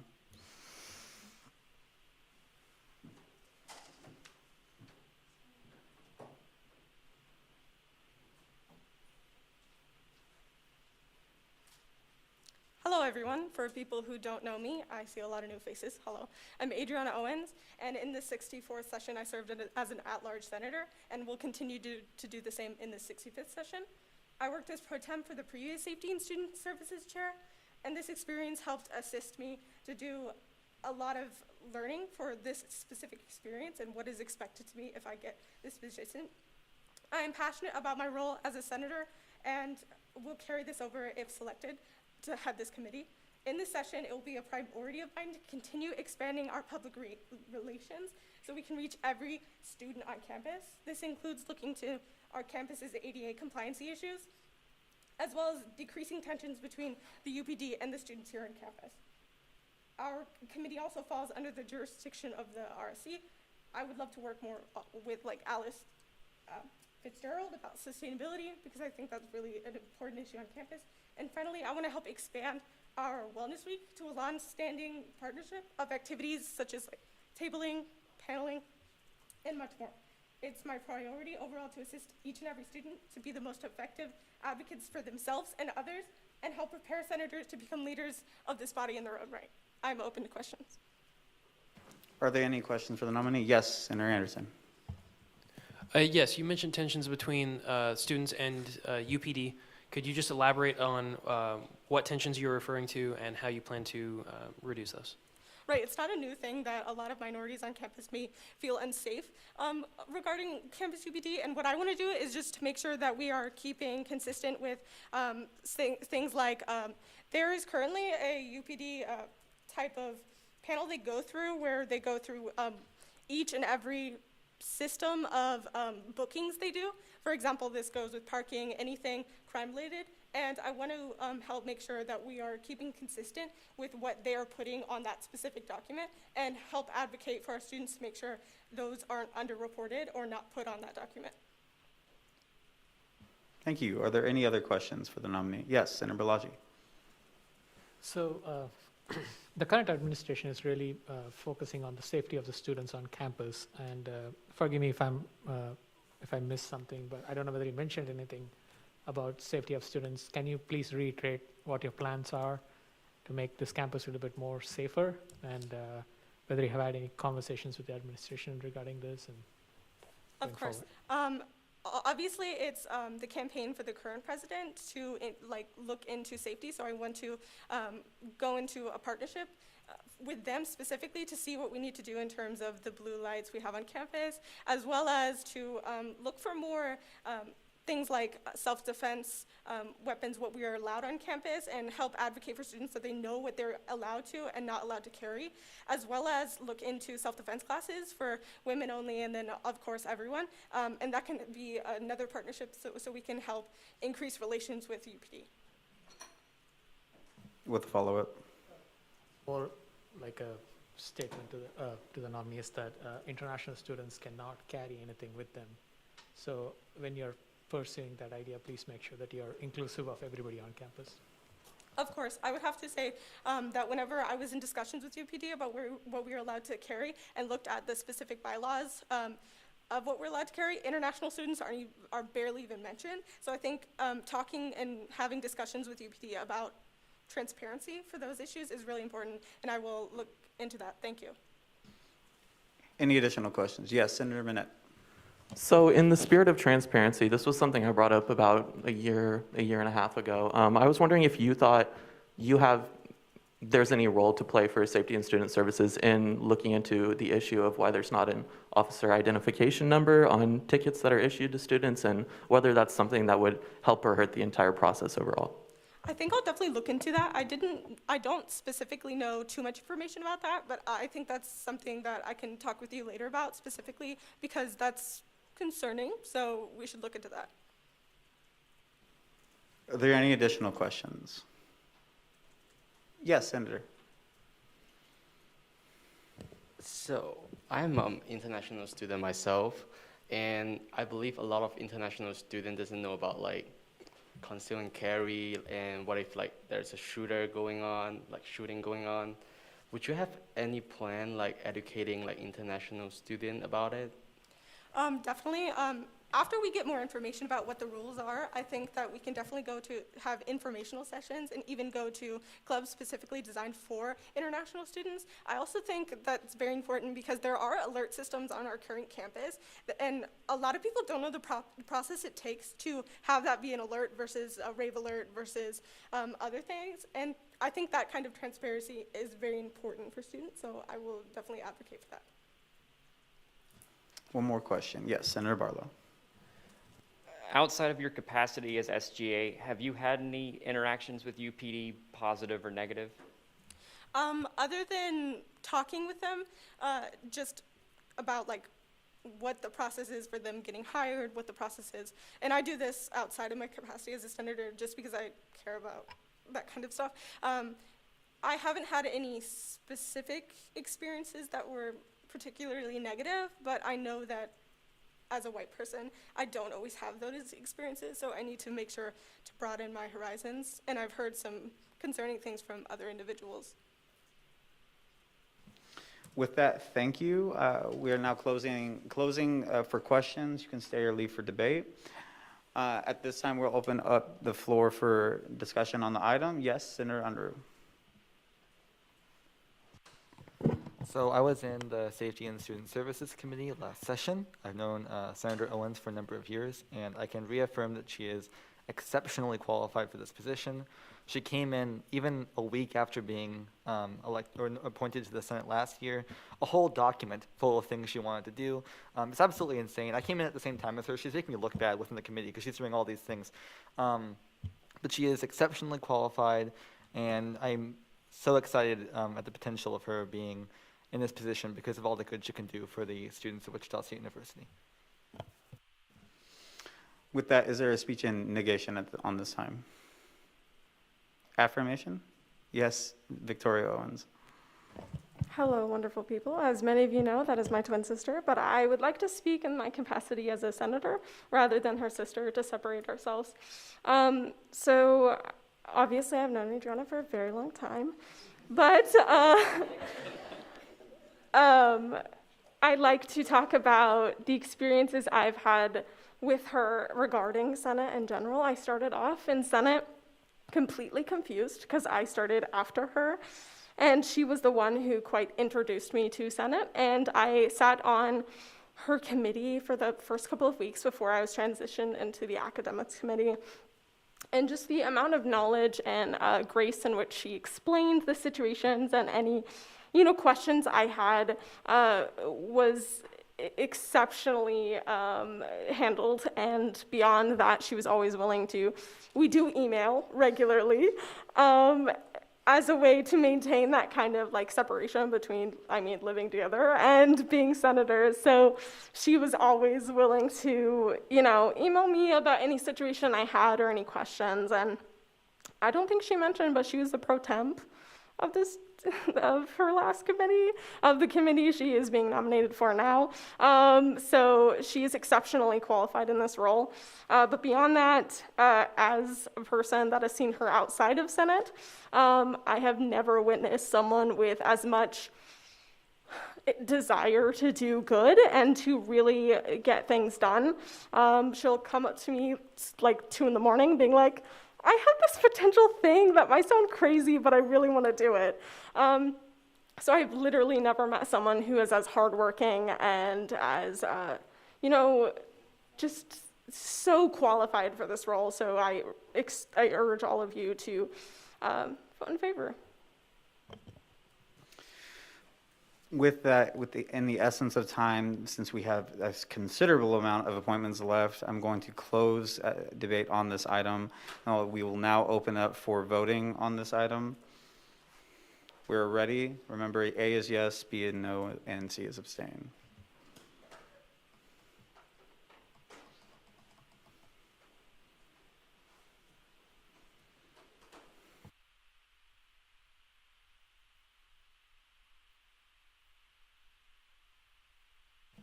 With 27 in favor, 3 against, and 1 abstention, the motion carries.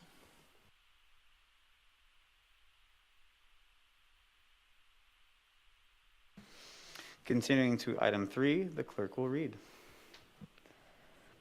Act on request to approve SR-65-004, appointing Olga Lesnick to be the Budget and Finance Chair.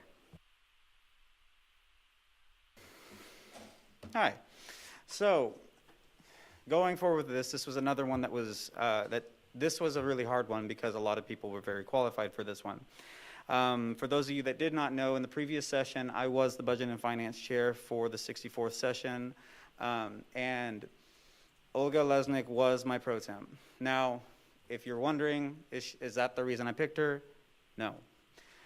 Just because you're a pro temp does not mean that that gives you automatic rights to that position going into this, the next session.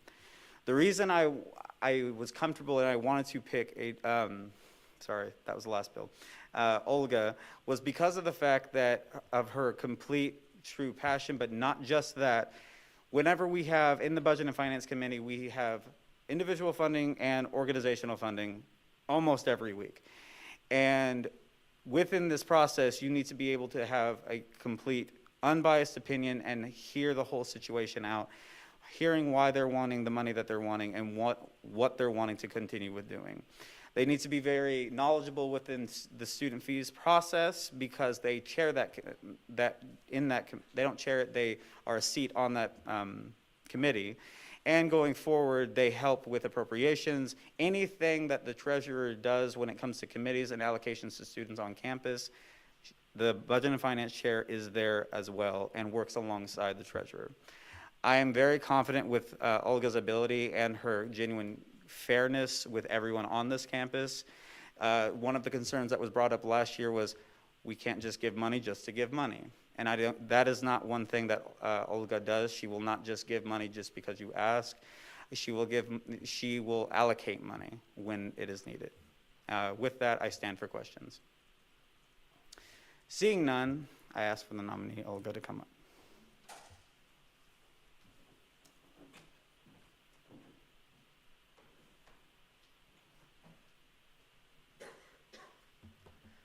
Good evening, Senate.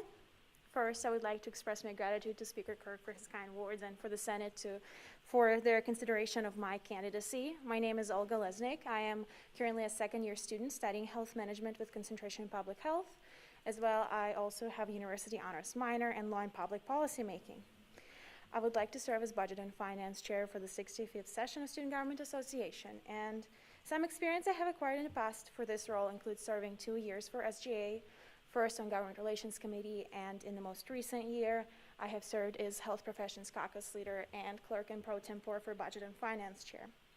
In a later role, I got a chance to get extensive knowledge of SGA policies regarding our budgets, as well as different processes including budget appropriations, individual and organizational funding, student fees, and so on.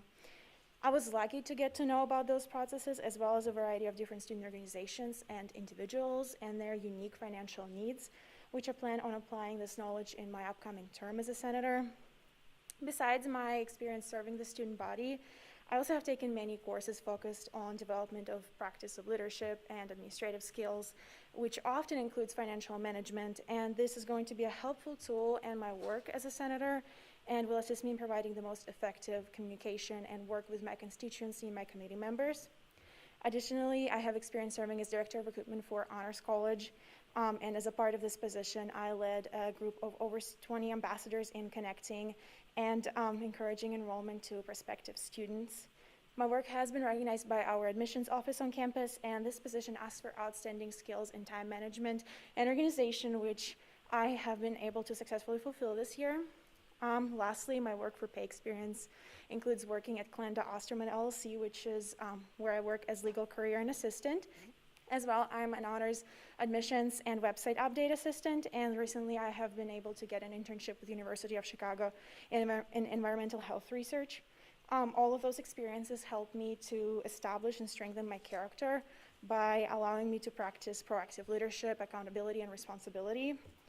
And all of those experiences make me more than qualified for this position. It displays my determination, passion, and commitment to the communities I live in, to communities I belong to and represent. As chair, my hope is to continue further developing those skills. My goal coming into this role is to establish transparency and clarity between legislative and executive branch, between the students, committee members, and our administration. I believe that in the past, SGA budgets have not been conveyed clearly to the students or in the most efficient ways. And getting this bridge of communication is the ideal I would like to strive for. As well, I would like to learn more about the opinions of students, student organizations, and fellow senators about our processes to just outline quality improvement plan for the future. It has been a recurring message to the association that the work of the committee is not well understood by an average student, and it is a need we must address in the following session.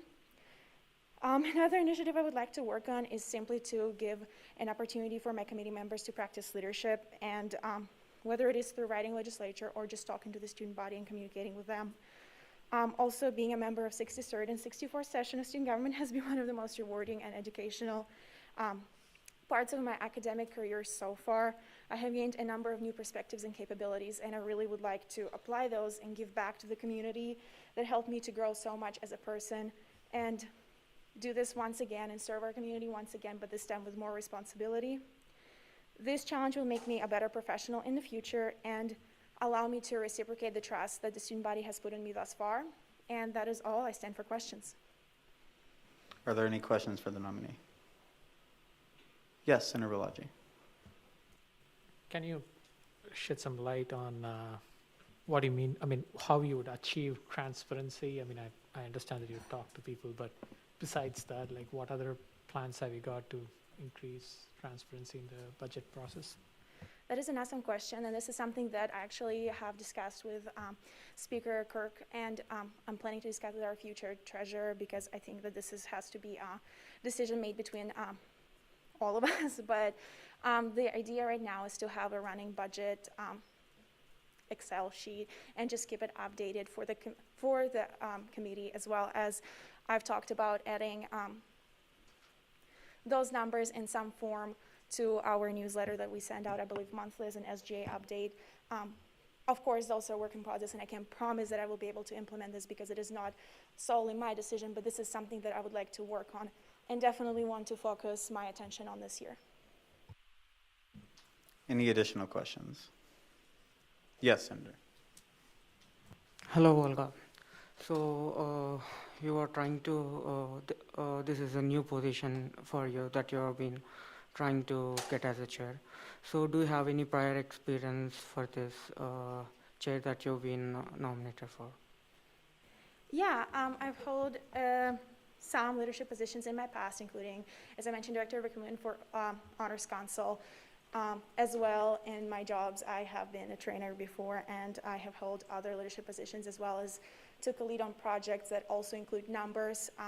For example, this past month, I have ran budgets that are done from student money in Honors College, so I believe I do have experience that qualifies me for this role.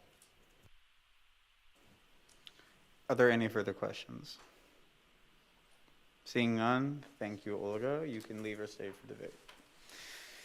During this time, we'll now open up the floor for discussion on this item. Seeing none, yes, Senator Rongish. Yeah, I would like to speak in affirmation because she is always extremely professional and knowledgeable about the subject, obviously, as she's been on the committee before, but also just kind of no nonsense, very driven and passionate about what she does, it seems, from my brief time working with her. So I would like to speak in affirmation. Any speech in negation? Affirmation. This is a question for Fonseca. Go ahead. Is it possible to unanimous consent a chair vote? Because they sit in the line of succession, typically our precedent has been we don't, but that's just precedent and not actual policy. So I would leave that up to you. Well, I would move to appoint by unanimous. Is there any opposition in this item? Seeing none, Olga Lesnick is unanimous consent. Then yes.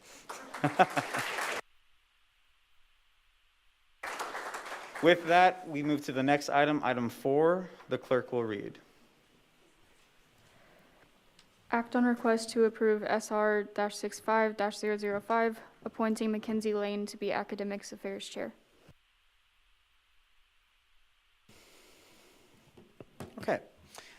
So,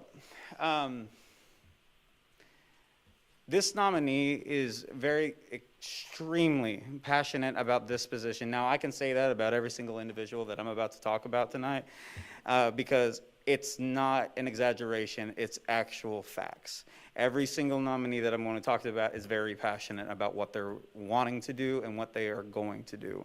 But this nominee specifically came into my office, sat down, and was not scared, and told me exactly that she is not afraid of the Faculty Senate. Now, with that being said, I'm kind of intimidated by the Faculty Senate at times. So to have a chair to come in and say, nope, I'm going to go and I'm going to talk to them. I'm going to tell them what the students want. I'm going to tell them what we need to change. That is exactly what we need for academic affairs.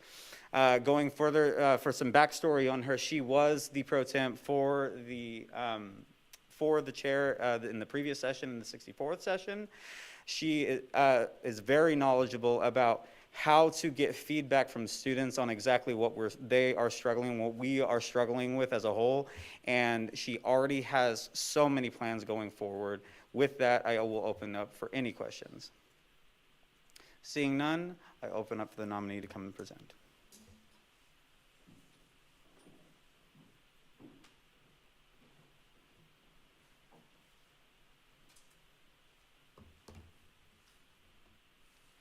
Alrighty, can you guys hear me okay? Okay, good. All right, so hello fellow senators. For those of you who aren't aware, my name is Mackenzie Lane, and I am a third-year student here at WSU, majoring in criminal justice and minoring in psychology and sociology. I'm heavily involved on our campuses through varying clubs, intramural activities, associations, and management positions. I have served as a liberal arts and sciences senator for the past 2 sessions of this association, and I'm eager to take on a higher role this session through the academic affairs chair position. In my previous sessions, I have served on the Academic Affairs Committee as pro temp, as John mentioned, and I have worked in varying faculty senate committees with academic affairs. Through these experiences, I have been able to learn the ins and outs of this committee and how it functions. This committee's responsibilities are quite substantial, including graduate and undergraduate research, evaluating grading policies, and hearing concerns and comments about admissions and advising. This committee has and always will continue to move through the voice of students. This is an action I want to continue to capitalize on as chair of this position. I want to emphasize collaboration through the movement of idea, communication, and the power of diverse thinking and experience to push this committee forward. In this session, I hope to address the issues and concerns of our student body on a more intense level. I'm excited to meet with students day in day out to work and create legislation and change that accurately represents and addresses the needs and concerns of our university.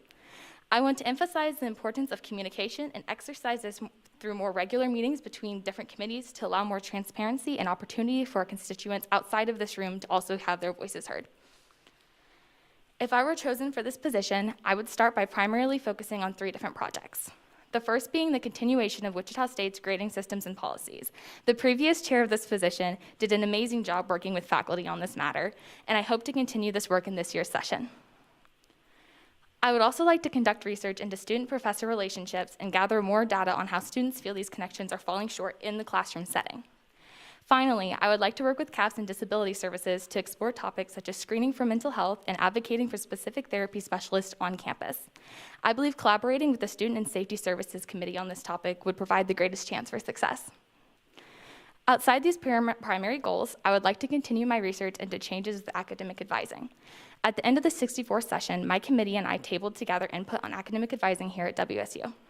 We gave out a survey to students on our campus, and we were able to gather feedback and data on a collection of students, which showed a clear need for changes in advising. I hope to take this data and apply it by meeting with each college's advisors to make WSU and enrollment a better experience for everyone. Overall, in this position, I hope to become a chair that serves as a gateway between senators and students at large that are looking for change. I'm optimistic that through my experience, involvement on campus, and flexibility, I will be able to not only meet but exceed the needs of this position.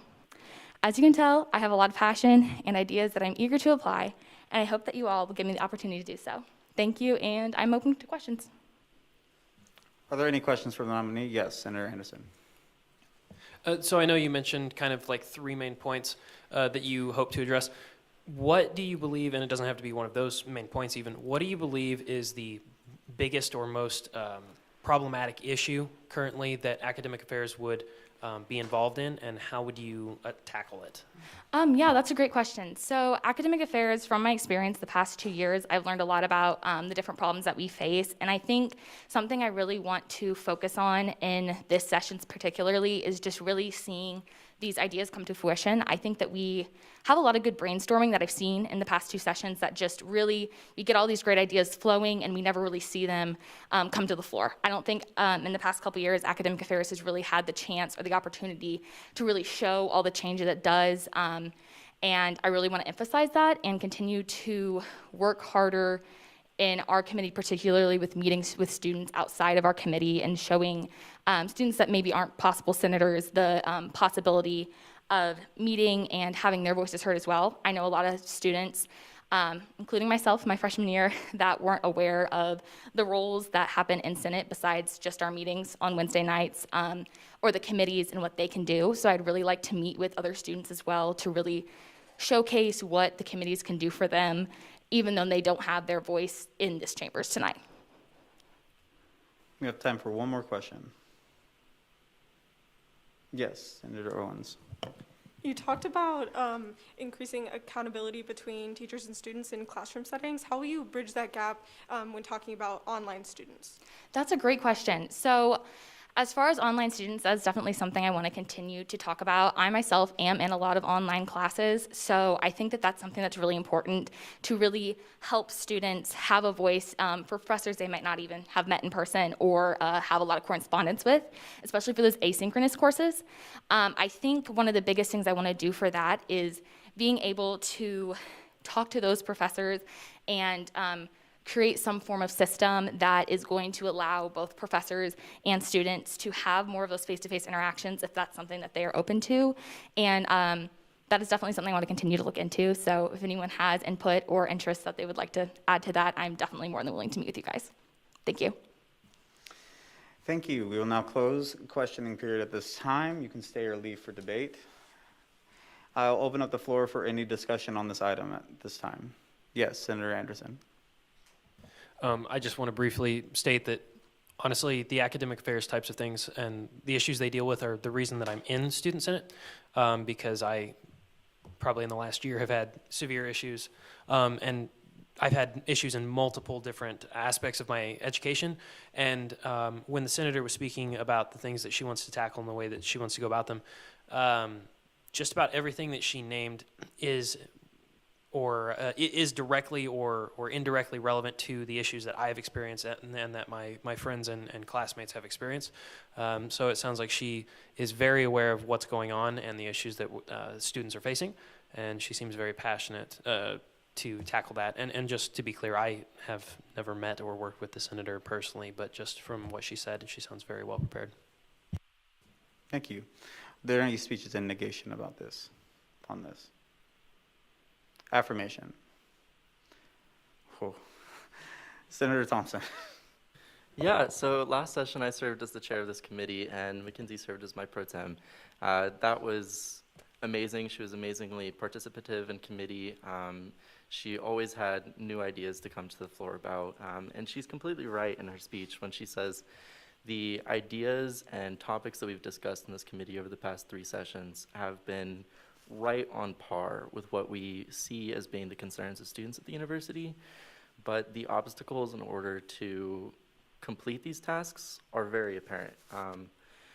I believe that Senator Lane, sorry, is completely capable of taking on those obstacles. And with that, I implore every senator to vote yes. Thank you. Is there any speeches in negation? An affirmation. Senator Luxnick.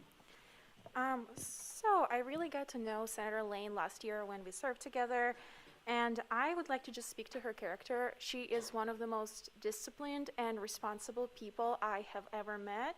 She is an athlete, she is a student, and she is a very powerful individual, very powerful woman. She is a strong leader, and I only can speak highly of her abilities to be able to solve some of those issues that students face every day in their classrooms, and I would totally trust her to lead us in this long challenge and long battle that students face every single day. Thank you. Is there any more discussion on this item? With the motion? Yes. With the motion to approve by unanimous consent. Is there any opposition on this motion? Seeing none, the appointment has been adopted on unanimous consent.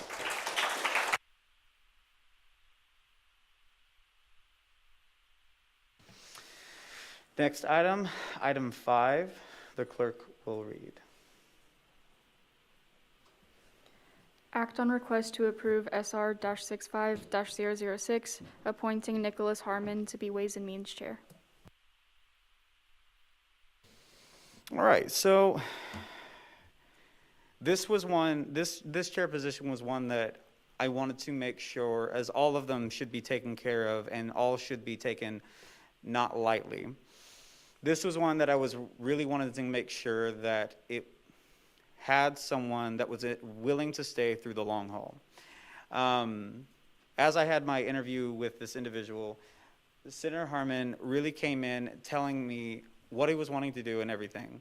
I asked the blunt question, will you be able to separate all preconceived notions and let the groups that come in or anyone with any request coming in to just listen to what they have and what is being presented to you?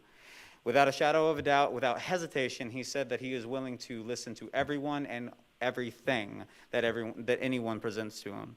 I believe in wholeheartedly that this individual is capable and more than qualified to do this position, and I support him wholeheartedly. With that, I stand for any questions. Seeing none, I ask that the nominee come in to speak.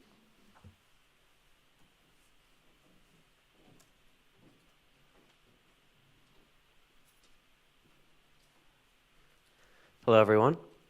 My name is Nicholas Harmon, and I am a freshman political science major here at WSU. And most of you probably do not know me very well, and that is because this is my first time serving in the Student Senate. And while I've only been here for a short time, I see a very bright future ahead of us. It would be my honor to serve you as the chair of the Ways and Means Committee, and this committee largely serves as a branch between the student government and recognized student organizations. As chair, it would be my goal to increase transparency and communication between these student organizations and the student government. As chair, 3 most important values of the Ways and Means Committee will be transparency, communication, and objectivity. Every chair has a responsibility to listen to the ideas and thought process of every member of their committee. Oftentimes, people can have disagreements and disputes. But it is important to work together, despite our differences, and to embrace diversity and give everyone a voice and a seat at the table. It is my goal to bring people together and to work with anyone who is willing to work with me. I will be available to anyone who needs me, whether you are a chair of a different committee, a member of the legislative or executive branches, or the head of a student organization. I'm excited to get to work with you, and that is why I would be proud to be your next chair of the Ways and Means Committee. I'm now open to any questions. Are there any questions at this time? Yes, Senator Unruh. It had been mentioned that you had a lot of things you wanted to change and a lot of plans. Can you give some examples of stuff you want to do? I don't have any specifics at the moment, but in general, my ideas would be just reading through any bylaws or any rules and regulations and making sure that the language is clear and concise so that the original intent of those rules and regulations can be properly understood by everyone, so that it's just easily accessible for anyone to see. Are there any more questions for the nominee? Yes, Senator Barlow. What direct experience can you bring to bear as a chair of this committee? Well, as I stated, this is my first time serving in the Student Senate. However, I've had multiple past leadership positions. I'm a freshman, so as my senior in high school, which was last year, I served as the vice president of my school's National Honor Society. So I do have some leadership role positions. I know high school is a bit different, but I do have some previous leadership positions while not in the Student Senate. I acknowledge that being a first-time senator, that could be a problem for some people. However, I am willing to take that challenge. Any additional questions? Seeing none, thank you so much. Well, you can stay in or leave for debate. At this time, I'll open the floor for discussion. Yes, Senator Anderson. I would like to speak in affirmation for Nick Harmon. I know him personally, and I can tell you that he will listen to anyone. He will take whatever position that they basically, if they're coming to him with a need, he will try and meet that need as best he can. I know for a fact that he knows the ins and outs of any government on any continent. He is well versed in just about anything that comes to government. He will be a great pick for this position. He is a great character and just is a great person in general. With that, I will now see a speech in negation. Senator Andrew. For me, it just again comes down to experience. I'm sure that the nominee is passionate, will listen to people, etc.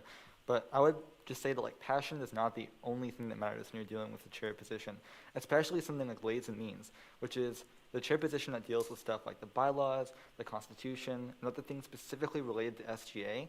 I think when you're dealing with a position like this, you want to have someone who has been in these meetings before, been in SGA, has dealt with the process before, and isn't just coming into this blind for the first time. And that's not an attack on the senator. You know, I was in the same position last year. I was an incoming senator. And I can't even imagine walking into a new chamber and immediately just dealing with the entirety of the bylaws, having to go through all of that, and then having to work on regulating that and changing all of those things. I just think for a position like this, you'd want to have been in the Senate before, at the very least, or pro temp or something like that before, been in SGA in general, instead of just walking into it.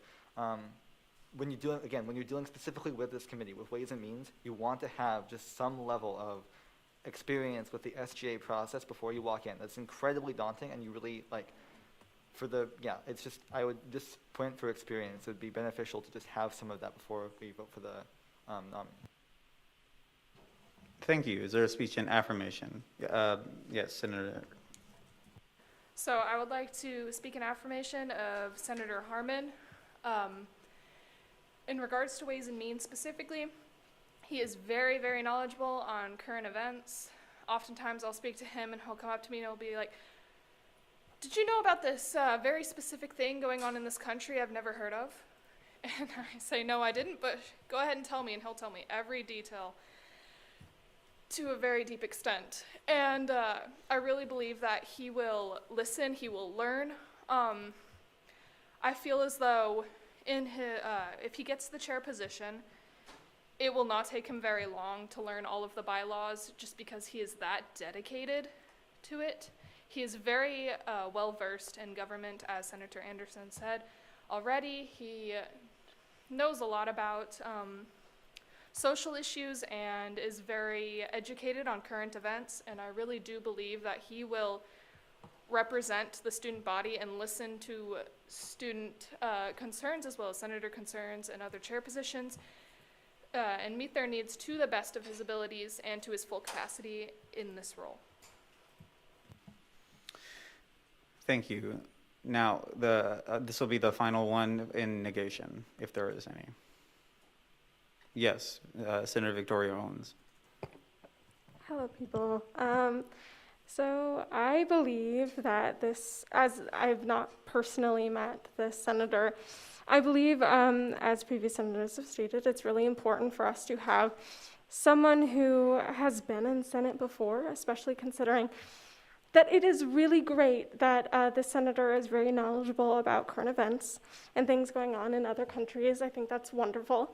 However, this specific position has nothing to do with any of those things. And I think it's really important to have someone who is knowledgeable of the Constitution, has actively participated in Senate, and understands how that Constitution, comes forth into legislation changes, amendments, and also just how we operate as a Senate.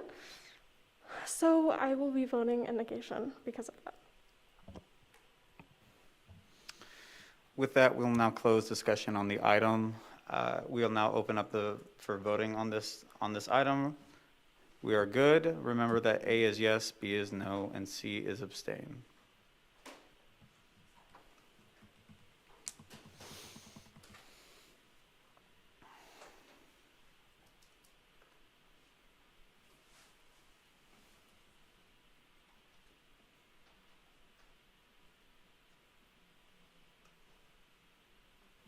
There are 2 people missing.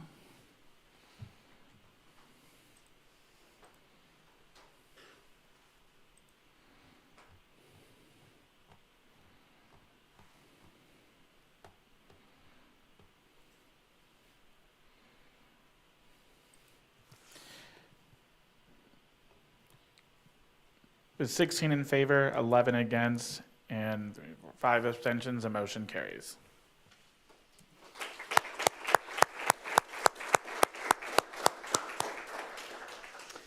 All right, moving on to item 6, the clerk will read.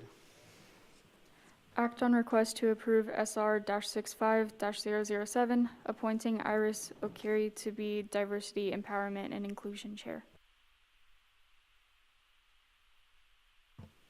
All right, so within this position, we're following Omar.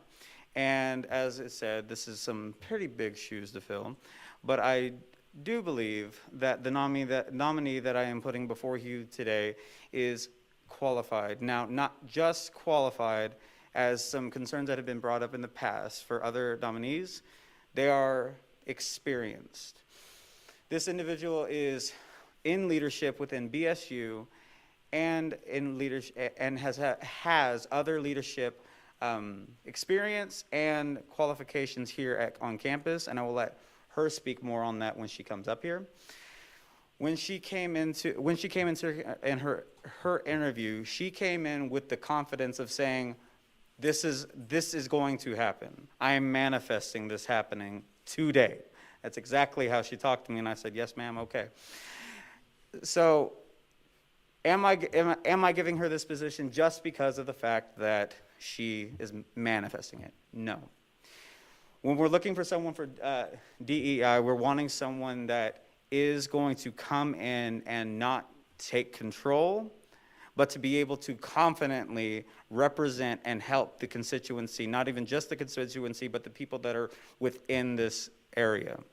I wholeheartedly believe that this individual, Iris, has the capability, has the passion, and doesn't even just have the passion, has the qualifications to be able to actively serve every student on this campus. I'm open for questions. Seeing none, nominee, you are able to come up and speak.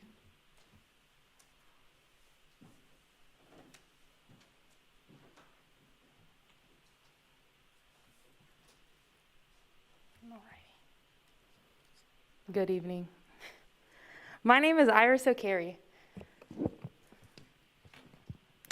As a child, my parents never allowed my sister nor I to say races. We went by ice cream flavors. For example, chocolate, vanilla, caramel, peanut butter. You name it, we were calling it that. We did this because my parents wanted us to love all people the way we loved ice cream. My parents are from 2 totally different backgrounds. My mother is Mexican and my father is Nigerian. I have had my societal struggles with my identity, my hair, my skin tone, but I've learned from them. They've shaped me into the woman that I am today. Diversity and inclusion means, although I am different, I should be able to have the same opportunities as the next. Here at Wichita State, I have previously served as an ambassador for Student Ambassador Society and a cabinet member of Black Student Union. I'm currently the vice president of the Epsilon Alpha chapter of Alpha Kappa Alpha Sorority Incorporated and an underserved senator. In those roles, I not only hear, but see all issues firsthand. In any position that I take, my #1 goal is to serve and advocate for the students of Wichita State. I take no position for granted. As Diversity, Empowerment, and Inclusion Chair, my commitment will be focused on diversity regarding race, gender, ability, and veteran status. I want all students to feel as if they are people rather than statistics. Inclusive societies can accommodate diversity by supporting the right of development, participation, and self-determination, breaking the systematic barriers ingrained in our cultures. I am open for questions. Thank you. Are there any questions for the nominee? Yes, Senator Balaji. Can you outline how you plan to achieve those things on campus here at Wichita State? Yes. So my goals, if I'm allowed, I really want a connection within every organization, every agency that is of a minority. I really want to reach all of them and let them know that I'm the resource and I'm the chair for them. I've done some on my own thus far, and I've reached out to like the BSU, Halo, and African Caribbean Student Association. Those are just a few of the agencies that I've talked to, but I want them to know that I am here for them and I'm a resource, and whatever they need, I'm the person to come to. Are there any additional questions? Senator Owens. I know Omar had a Let's Talk About It series. Would you plan on continuing this as chair? Yes, former Senator Omarion Brantley and I have we have been in communications, and I actually asked him what his initiatives were, and he told me about this Let's Talk About It, and I've heard about the lemonade stand, and I kind of want to do that, so.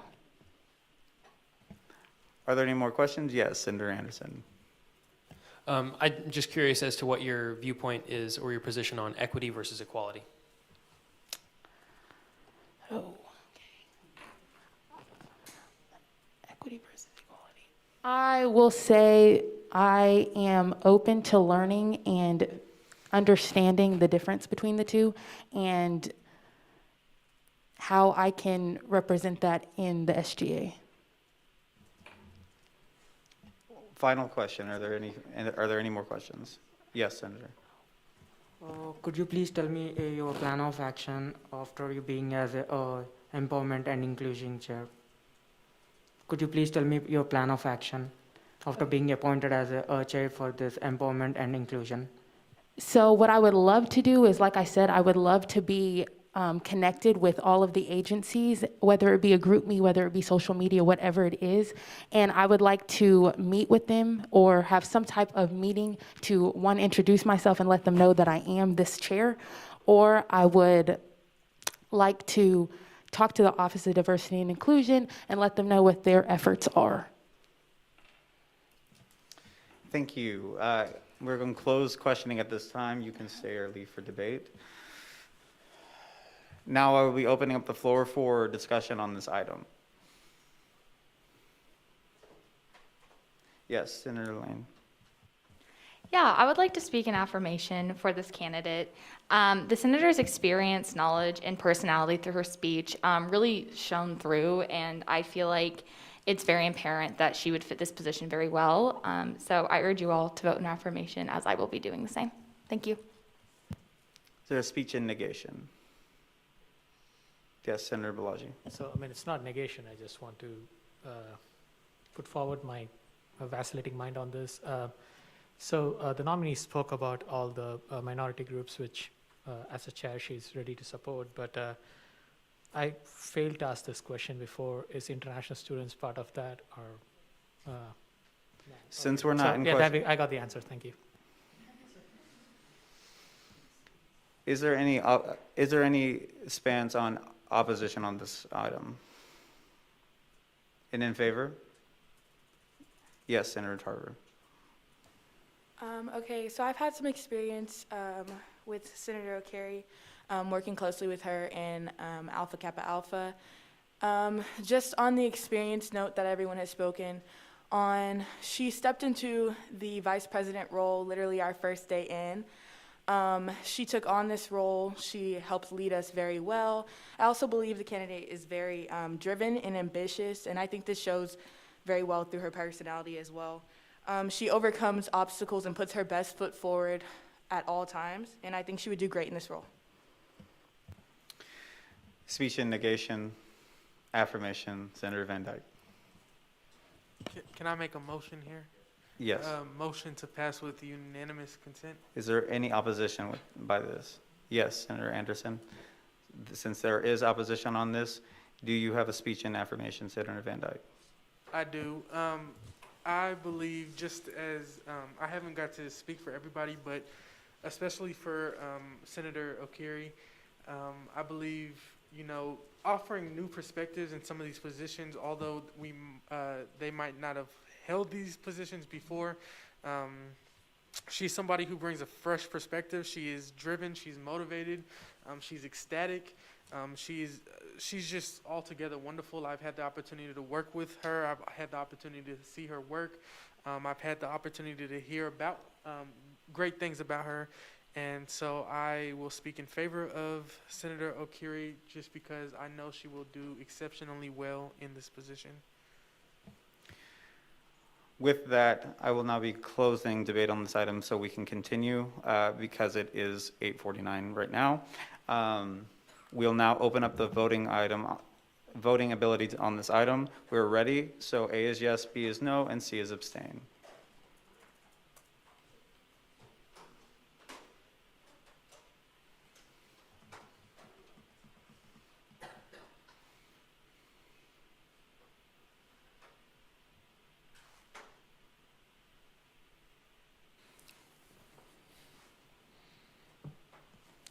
Missing 2 people.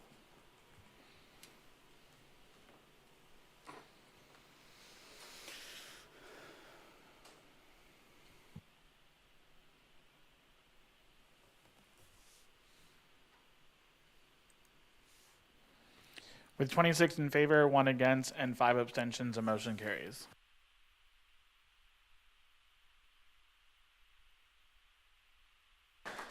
Moving to item 7, the clerk will read.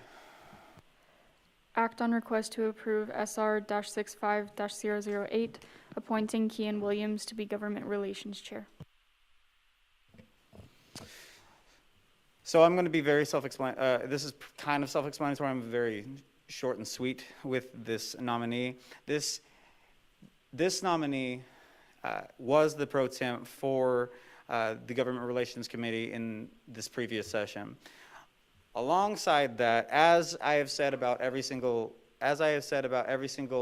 nominee that has come up here, now current chair of their committees, he wants to continue having relationships with the state legislators to be able to help state-wise here at Wichita State. He wants to be able to continue voter registrations. He wants to, since this is a voting year now, he wants to continue to help people understand why is it important to vote, when we should vote. Again, why do we need to vote? One of the things that was brought up in his interview that he shared with me is that between the ages of 18 and 29, the voter registration is lower. So what can we do to be able to do this? This committee has only had, it has been around for 2 sessions now, and it has only had 1 committee chair.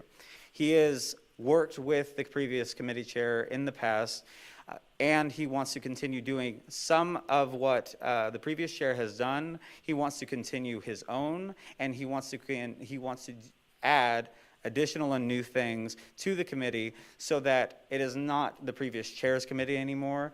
And he has even said it's not my committee, it is the students' committee. I'm very confident in this individual's capacity and willingness to learn and to serve every student. I am open for questions. With that, the nominee is asked to come and speak.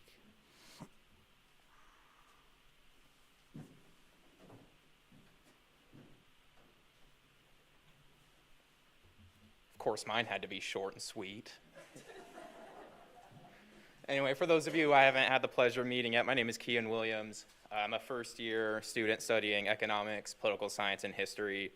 Last session, I did serve on the Government Relations Committee, and I did work closely with Chairperson Ella Perkins on a lot of projects.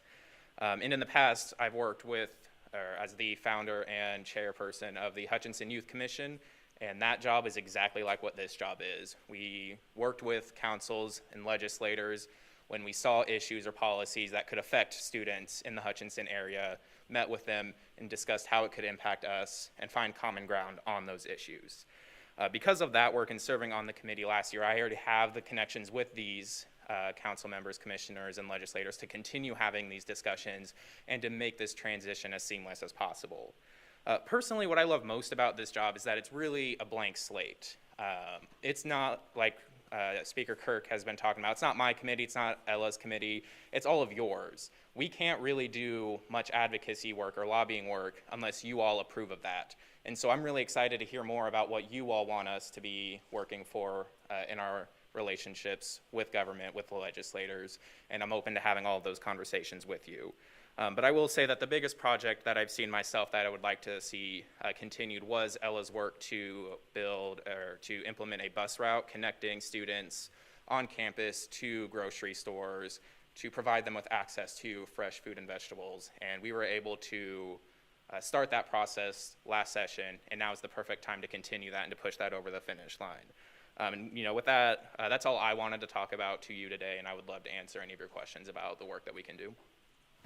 Firstly, in the essence of time, I'm not saying we're not doing any questions, but we'll be limiting them to 3 or 4 questions. So with that, Senator Barlow.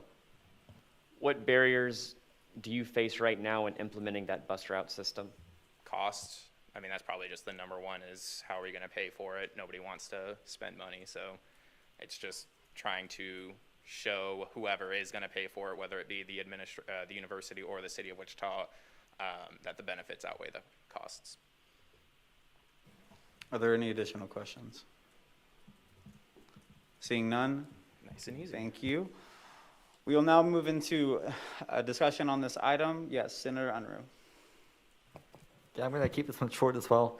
I've known Kean for about 5 years now. I was also on the Hutchinson Youth Commission, and I can just say Senator Williams is exceptionally qualified, totally ready for this role, and honestly, to keep it moving, I'd just like to motion to approve by unanimous consent.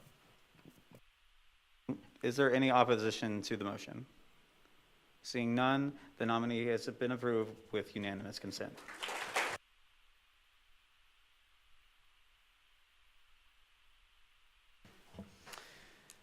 Moving to the next item, item 8, the clerk will read.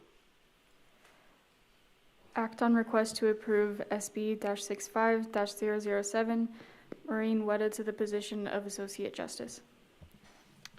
And the author would like to speak on this item.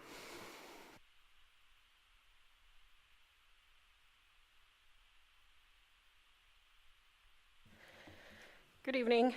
I am nominating Maureen Wetta to the position of Associate Justice. In her application and interview, she demonstrated a strong knowledge of the role and what it entails. Her interest and passion for the law have also led her to seek work in the legal field. Her strong analytical, leadership, and communication skills make her an excellent candidate for this role, and I will stand for any questions. Are there any questions for the author? Yes, Senator Victoria Owens.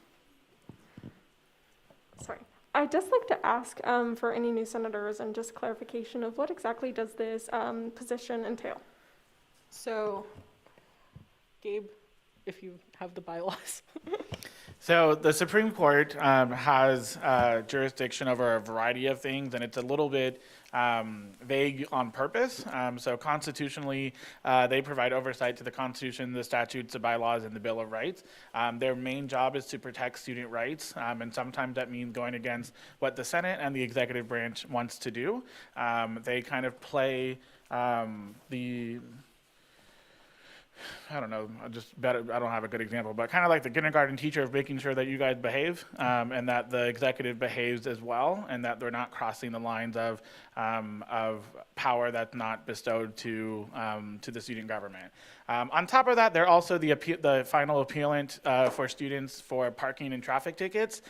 So after they hear the appeal by the first court, a student can take that up to the Supreme Court for a final appeal. And then their last piece is to provide interpretation for the governing document. So at the moment, neither the legislative nor executive hold any authority to interpret language of the Constitution or bylaws or statutes. That's all empowered by the Supreme Court to provide those advisory opinions as needed. And then the final part, justices serve a life term, so they sit on the court until they graduate, resign, or are removed. And so they exist beyond, sometimes beyond even all of you. Our longest serving member of the court now is turning 4 years old in the court since that new policy, which is weird to say, but since that policy was put in place. So that's kind of a little bit about the Supreme Court. They're also the people that you will probably never see because their independence is much more crucial than engaging with you all as the policymakers. Are there any additional questions? Seeing none, is the nominee here? Would you wish to come speak?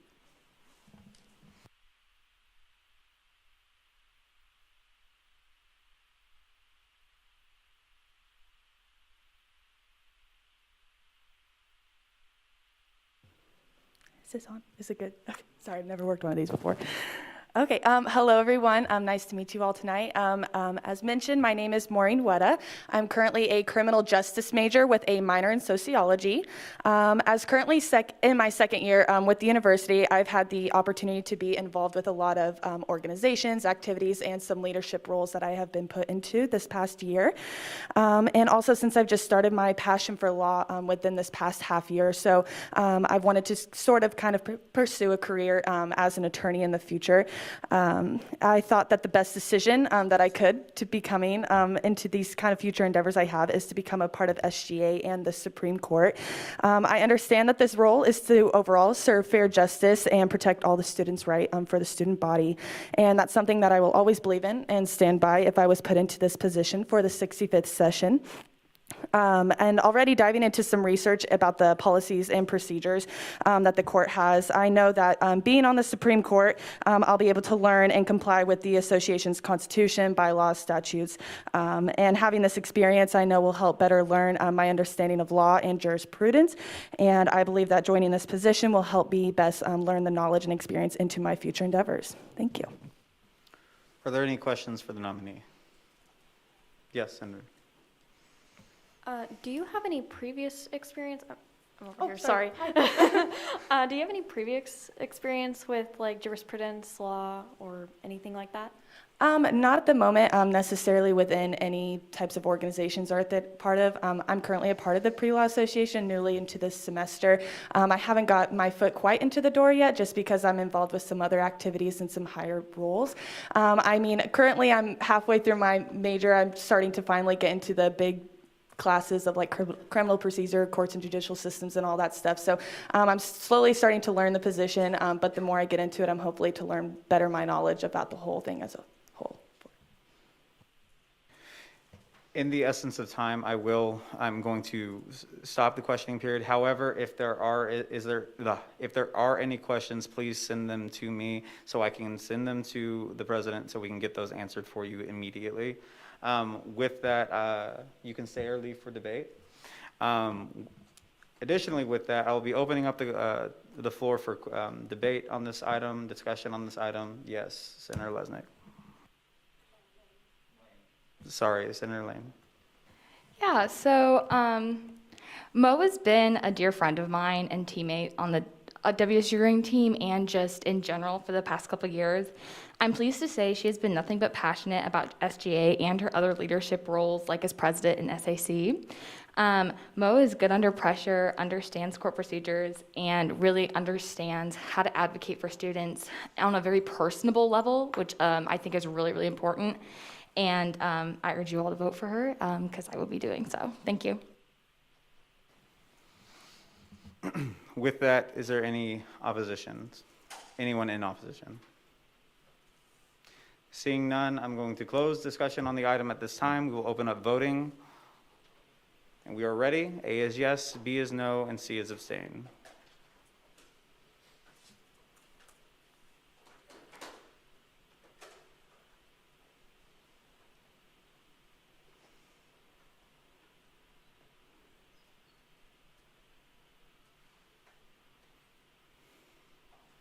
With 23 in favor, 7 against, and 0 abstentions, the motion carries.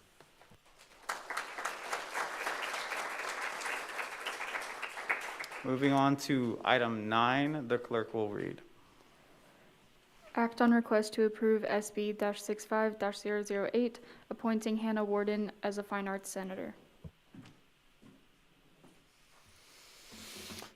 All right, so with this going forward, she was, this nominee was a fine arts representative in the previous session. I asked her, why didn't you run and why are you now coming back? It had all to do with time commitment. She didn't want to fully put herself into something that she was not completely sure that she was going to be able to serve at the most. So now seeing that she sees it as a priority to make sure that she can do it, and now she knows that she can, she wants to be able to serve her constituency going forward. Working with Dean Miller, the Dean of the College of Fine Arts, and working with the other College of Fine Arts representative to make sure that their caucus is effectively used and can actually can go forward and do work for the College of Fine Arts. I will now stand for questions. Seeing none, if the nominee is here, you can come up and speak.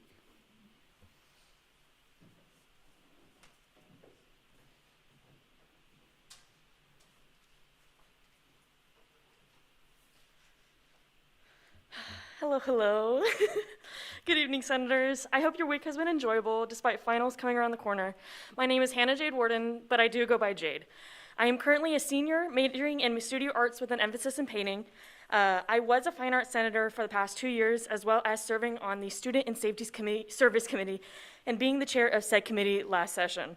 I also serve as a secretary for the Society of Cosplay, and this will be my 3rd and final year of running for Fine Arts Senator, and I am hopeful to be given the opportunity once more. Before I go any further, many are wondering why I did not run as soon as elections opened.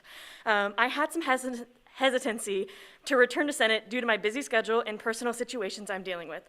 However, after looking through my schedules for both class, work, club activities, and personal life, I can safely say I would be able to make ample time for this year's student government. Another question you may have is, what do I look forward to working on during this year's session? Well, I've had the pleasure of knowing and working with the speaker, John Kirk, on an assortment of projects with Dr. Rodney Miller, the Fine Arts Dean. Now, with Senator Rongish taking his place as the new Fine Arts Senator, I would like to continue working with him, Dean Miller, and hopefully the Assistant Dean, Wendy Haynes, for the upcoming projects regarding the fine arts. One of the major projects I hope to work on is collaboration with a shift-based gallery to optimize their work and processes. I have personally had my work displayed in their gallery, and they have shown nothing but kindness to me and other artists and those working around them. I want them to know that this session is my personal expertise and knowledge that I will advocate for them. Returning to my previous position from the last session as a chairperson of the Student and Safety Services Committee, I did as best as I could to maintain this position and, gather ideas from my peers that were also on this committee. We worked on the annual safety walk, discussed topics of high concern with the campus police, and worked on providing self-defense classes for future semesters. They were a wonderful group of people, and although I did not apply for that chair position, I do hope Adriana does the best. I hope Adriana makes the best value of her time as the new chairperson for that committee. Now, before I open the floor up to questions, I would like to put forth an idea for one more project. Although it seems a little cliche, I would like to see an opportunity to present a once-a-month showcase called Senator of the Month during public forum. It would highlight a senator and the amount of work, dedication, and time that is spent supporting initiatives in this government, whether it be someone in a leadership position or not. Every single senator here is important, and you are all taking your time out of your day to be here, which I thank you for. I would love to discuss this with Speaker Kirk, future chairpersons, and anyone interested in co-authoring this idea to see what we can do to heighten the compassion we see for this student government. Thank you for your time this evening, and I am open to the floor for questions. Are there any questions for the nominee? Seeing none, thank you. You can stay or leave it for debate. Is there any discussion on this item? Yes, Senator Rongish. Yeah, so I lived on the same floor as Hannah our freshman year, and I've known her for a long time. And I think it goes without say that, she's already been in this position before and has plenty of experience. But also, I think it's important because within organizations like SGA on campus, within the College of Fine Arts, there's been a lot of engagement with musicians, but not as much with the other forms of art like visual arts. And I think it's important that we have representation from all kinds of arts because, even just in this room, there's the people that are in the fine arts are mostly musicians, besides Hannah. So I really think that she'd be a huge asset to work with that side of things. Is there any more discussion on this item? Yes, Senator Harris. I move to pass this and welcome her back with unanimous consent. Is there any opposition with opposition, is there a speech in negation?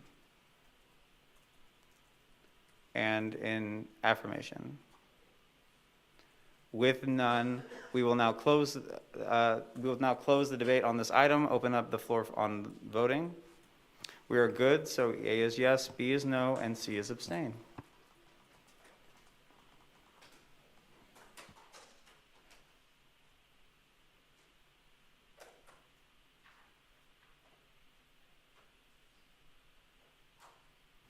With 25 in favor, 4 against, and 2 abstentions, a motion carries.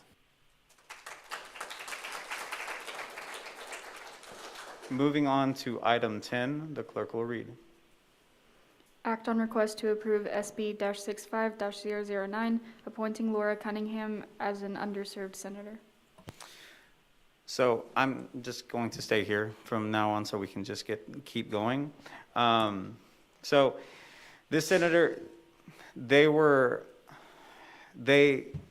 served on the executive branch in the previous session, and I find it admirable for as soon as they were done with the executive branch, they wanted to come back immediately, go right back into the legislative branch and be able to help the constituency that they will be representing.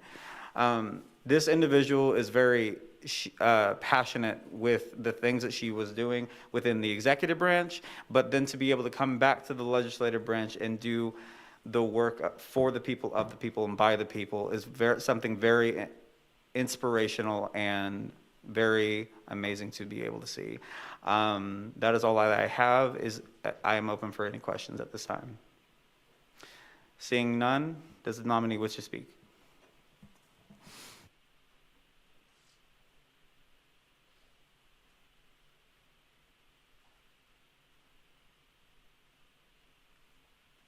Hello, thank you for having me in your Senate chambers.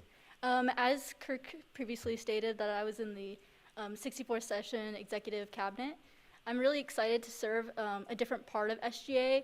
The only regret that I had serving last year was not being in SGA for all 4 years. So as I go into my senior year, I want to experience the legislative branch for all that it has. So I'm really excited to learn and participate in the Senate and provide my experience and leadership skills here as well. With that, are there any questions for the nominee? Seeing none, thank you. You can stay or leave for debate. Okay. With a motion? Yes. So I've worked with Laura in the previous session in the executive branch as well, and her work is completely amazing. I mean, we saw how prepared Director Fitzgerald was when she came to speak to us tonight with her slideshow. To be honest, I really think Laura kind of set that precedent, and it's kind of something that this position is gonna expect nominees to do from now on. And I think she did an amazing job there, and she's really passionate about helping students. She's involved in the LES advisory board and all sorts of things all across campus. What is your motion, Senator? I would like to motion to adopt by unanimous consent. Is there any negation with this motion? Seeing none, the nominee has been adopted with unanimous consent. Moving on to item 11, the clerk will read. Act on request to approve SB-65-010, appointing Michelle Bastian as a graduate senator. This is going to be reiterating some things that I have already said. This senator was in the previous session, had to leave because of wondering about time commitment. She was able to find out and be sure that she had the time commitment and was able to give her all to the Senate. So I'm very comfortable with putting her back into Senate and doing the work of the people that she did very well last session. With that, I stand for questions. Seeing none, if the nominee is here, do you wish to speak?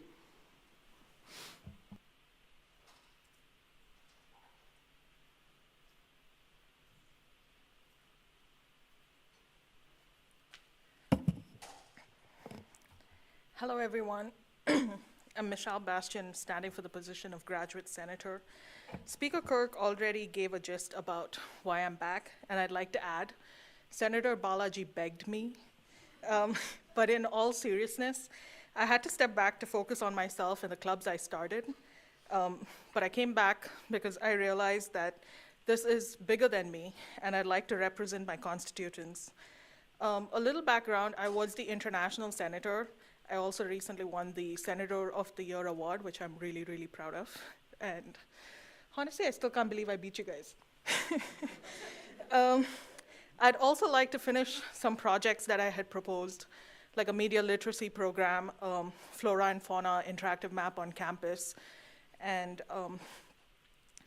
just do more and be more visible and get more people involved in SGA and take initiative on campus. Do you have any questions? Are there any questions for the nominee? Seeing none, you can stay or leave for debate. Okay. Before I go, may the 4th be with you. With, with that, are there any discussions on this item? Yes, Senator Victoria Owens. Hello. I've had the distinct privilege to work with Michelle on my previous stint in the academics committee, and if you've ever had the privilege of knowing Michelle, you know that she's an incredibly direct person, and she will always speak her mind and tell you what she's thinking.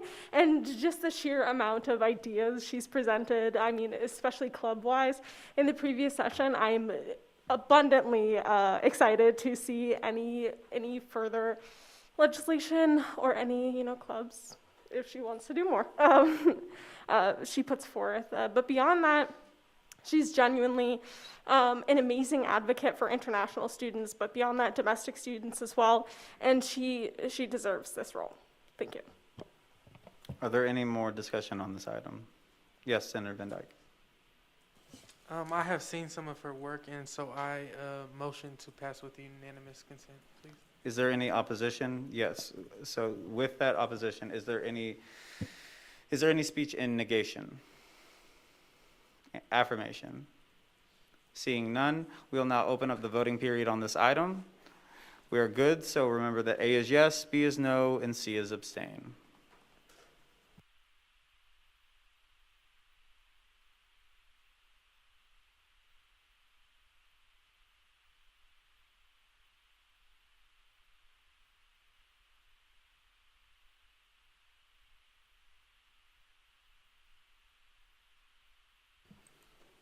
With 29 in favor, 0 against, and 1 abstention, the motion carries. Moving on to item 12. Speaker, with a motion. With the motion. To extend the time by 20 minutes to 9:50. To extend the meeting by 20 minutes to 9:50. Is there any opposition to this? With opposition, is there a second to this? Second. With a second by Jay Thompson. There is no debate on this item. We will go right into the voting period on this when we are ready.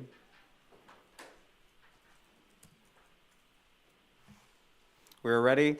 So to extend the meeting by 20 minutes, A is yes, B is no, and C is abstain.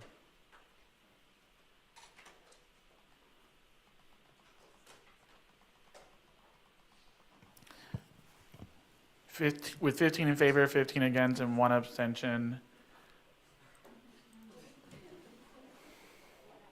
Is this a 2/3? Yes. Then the motion fails. Okay. With the motion? With a motion. To extend the meeting by 15 minutes? Hey guys, we have 3 bills to get through, so if we didn't get the extension done first, let's move on to see as far as we can get with trying to get these things done. So let's try and keep it concise to what we're trying to get to, so I suggest we move on.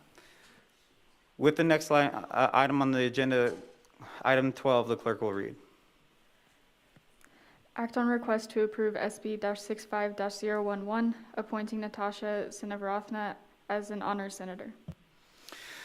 Natasha is very qualified for this position. She wanted to run for, she wanted to come in next semester, and then when the opportunity came to and she was able to come in now, she asked immediately if she was able to have an appointment before we recess for the summer. So I'm very confident, and she's very excited to be able to help her honors constituency.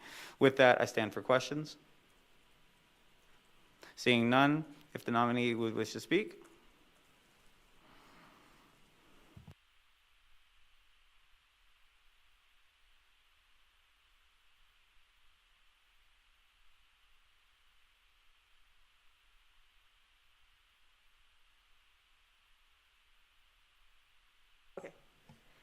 Sorry. Hello, everyone. My name is Natasha Sinevaratna. I am a first-year computer science student. I am also an honors ambassador, and I just got elected as the director of recruitment for the Honors Student Council in the Honors College. During my first year, I found a home in the Honors College. It's a place for individuals of all majors to work together in the pursuit of knowledge and diversity, as well as cultivating skills outside of the academic realm. My involvement began with the Honors Ambassadors. I gained extensive knowledge on how the Honors College functions, and I hope to use these skills I learned during my time there to help my potential constituents here in the student government. As the newly elected Director of Recruitment for the Honors College, I hope to broaden the current skills that I learned in the Honors Ambassador Program. I've been in close communication with Senator Lesnick, and as she mentioned earlier, she was the previous Director of Recruitment. This role is a leadership role where I will be collaborating with a graduate assistant to direct a group of 20 other Honors Ambassadors, or over 20. We'll communicate with members and organize and facilitate events. This role requires direct involvement in recruitment. So that means I will be meeting with the recruitment team in the Honors College and helping process applications. Although this may seem like a handful, I firmly believe I have what it takes to give the time and commitment to this year's session. As we welcome this upcoming academic year, we also welcome many new faces in various positions. I can see myself being the bridge between the Honors College and the rest of the student government, in aiding to make this transition as smooth as possible. For those of you that are here tonight, I value your time, and thank you. I will now be open to any questions that you may have. Are there any questions for the nominee? Seeing none, thank you. You can stay early for debate. I'll open up the floor for discussion on this item. Yes, Senator Lesnick. Hello, I'll try to be as brief as I can be. Natasha is incredibly involved in Honors College. She knows college thoroughly, and I'm currently trusting her with taking over my current leadership position as Director of Recruitment, and I believe that she can do great as Honor Senator representing all of the students on campus. She knows her students. She will get to know them even more working with the applicants for next fall, and I think she would do great in that position. Thank you. With that, I'm going to close discussion at this time so that we can continue and get forth everything done. Voting period will be now open on this time. We are ready, so A is yes, B is no, C is abstain.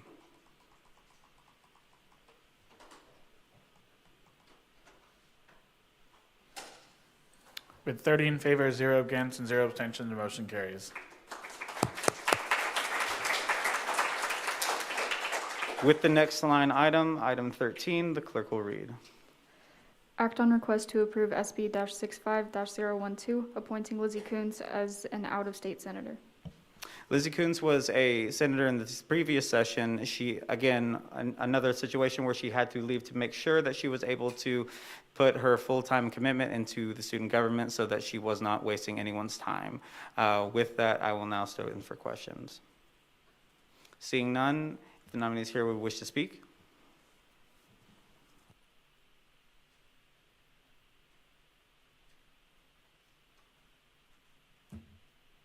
Hello, everyone. My name is Lizzie Kuntz. I'm from Norman, Oklahoma, and I am a second year at Wichita State majoring in electrical engineering with minors, whatever. Last year, I served on the Senate as an engineering senator and was on the Academic Affairs Committee. I was also elected an engineering senator for this session, but I had to resign from my seat due to some scheduling problems that I have since figured out. And I am ready to commit all of my efforts to SGA. I love serving my constituents last year by voting in their best interest while also voicing their concerns at Senate and committee meetings. This previous session, with the help of Committee Chair Thompson, we were able to make headway on establishing several new engineering majors by talking with Dean Muscat. I hope to continue that initiative this session. I would also like to reach out to my fellow out-of-state students and work with them on producing an inclusive event where students have the opportunity to present about their home state and share stories of culture shock right here in Kansas. I think this event would be good for introducing people from similar areas, sharing a laugh or two, and creating nationwide networks. Coming from out of state can be isolating in the sense that you do not know all the quirky things in Kansas. For example, beer rocks, farmer's permit, and lots of wind. I hope to build upon those shared experiences and help transition people to their new home at Wichita State. I'm very passionate about serving constituents and promoting an inclusive community on campus. I hope to work with you all soon. Thank you for your time. I am open to any questions you may have. Thank you. Are there any questions for the nominee? Seeing none, thank you. You are able to stay early for debate. I'll open up the floor for discussion at this time. Seeing none, we will now close discussion, open up voting period at this time. We are good. A is yes, B is no, and C is abstain.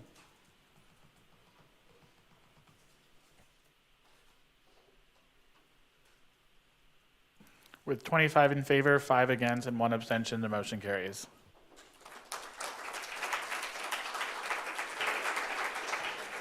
Moving to the last item on the agenda, item 14, the clerk will read.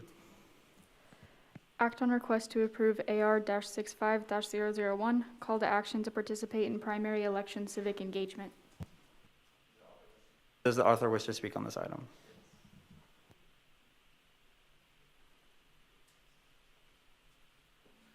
Okay, well, for y'all's sake, I'm glad we didn't have to extend the meeting. So hello, everyone. I know this is kind of is the last bit of a very long line of new business items, so I'll keep this short. So Senator Lesnick and I wrote this resolution with the intent for it to be civic advocacy, as opposed to a declaration of something or an action piece of legislation. So college-age students represent a vital population block in U.S. local, state, and federal elections. Over the past decade or so, participation rates among this age group has been increasing, but it is still lower than most other age groups. So as duly elected members of the association, I find it our duty to encourage our fellow students to engage in that process. This resolution is as simple as that, essentially stating that we, the Wichita State Student Senate, encourage eligible voters to participate in their respective 2022 primary elections. For Kansans, this is August 2nd, but I implore out-of-state students to research the equivalent dates for their states as well. Thank you. And I'll stand for questions at this time. Yes, Senator. So I in no way mean to be rude or hostile. I genuinely just want recommendations. How do you propose we do this, seeing as school's about to be out and it won't start until after the elections are? Right. It would be a lot more convenient if we did have another Senate meeting between now and the local primary election, but seeing as this is the final meeting before summer, I felt it was justice to author this now rather than later. I'm sure there'll be more legislation for the general election, but does that answer your question? I just wanted to ask, like, how you propose we encourage students when we won't be seeing students. So with the resolution, since it is mostly just advocacy, it's mostly a formality, but this ideally would encourage any of you guys to go back and talk to your constituents about this opportunity as well. So please, and if the Sunflower is listening. Are there any more questions on this item? Yes, Senator Victoria Owens. Hi. I was wondering what exactly this piece of this resolution does beyond just encourage us to have our constituents vote.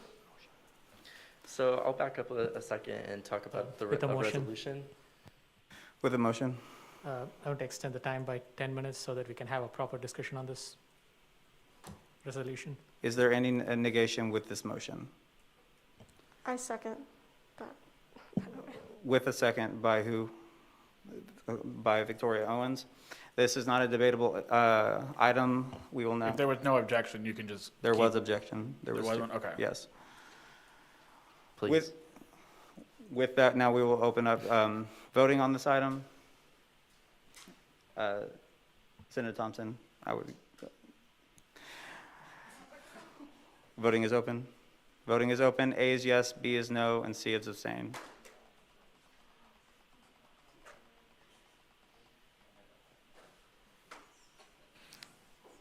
(23-6-2) motion carries.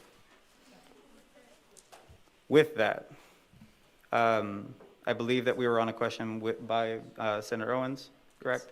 Go ahead. So an association resolution is speaking on behalf of the association, on behalf of the Senate, blah, blah. Most times it is used as a declaration of something or impending action henceforth from the Senate, I believe that a resolution can be used as a piece of legislation to speak on an issue or sentiment that might be believed in by students, otherwise as advocacy. So moving past that, I see this as mostly just being a formality, so I don't think there is further action that will be taken if this passes. It is simply to try to encourage people. Gabe. I think additionally, resolutions are also directives from the Senate to the executive branch to do something. And so a part of this, if it's passed by the Senate and adopted by the executive branch, because association resolutions do allow them to weigh in, then it would give a directive to the executive branch to communicate this information with students through posting, social media, things like that throughout the summer as well. So there is that piece of it too. Yes, Senator Unruh. So with that, am I allowed to make questions to Vice President Adamson? Is that possible? Yeah, yes, I'll. Okay. With what Advisor Fonseca just said, if the executive is tasked with doing something about this resolution, what would your administration plan to do? Well, I think that I'd have to really discuss it with Olivia. I consider her the head honcho, so most of the time I'm the whisper in her ear. So I'd debate with her and go from there. Am I allowed to respond to that question as well? Yes. So I just want to make it clear, since I didn't state it in my original speech for the resolution, but this is not advocating for anything on any ballot. It is specifically civic engagement itself. Yes, Senator Barlow. So if you could give in one or two plans of action for the student body, what would you want them to do to get involved? Would you want them to read about who's being voted for? Just your thoughts on that? Absolutely, that's a great question, and I probably should have talked about that a little bit. But reading about your candidates, that's always a rule of thumb for getting engaged with or fulfilling your duties as a citizen. But I would also encourage any student who is listening or is interested in this to talk with your family members, talk with your friends, talk with other eligible voters. Engage in that discourse, convince them to engage in their civic duty. With that, are there any additional questions? Seeing none, thank you. We will now go into discussion on this item. Yes, Senator Balaji. I would urge my fellow senators to vote for this resolution. The one thing which was not spoken on here is that you will be the voices for all the international students out here. I mean, with the recent leak from the Supreme Court and like the effect it has on, for the women on this campus and also on our personal lives, it becomes very important that we take this seriously and make sure that we show it in the ballot box. So just remember that you're not just voting for yourself, you're also being the voice of all this millions of, not in Kansas, but millions of international students here in the United States. So please vote responsibly. Is there a speech in negation? Affirmation? Yes, Senator Lesnick. I'm sorry, I had to add to your point. I also will speak for, as a co-sponsor of this bill and also just as an immigrant myself, if you have an opportunity to vote for those, not only for yourself, but for those who unfortunately do not have this opportunity, because this country is full of diversity of people who unfortunately not all share the same rights and abilities. So thank you. With that, I will now close the discussion on this item. We will now open up the voting period at this time. A is yes, B is no, and C is abstain.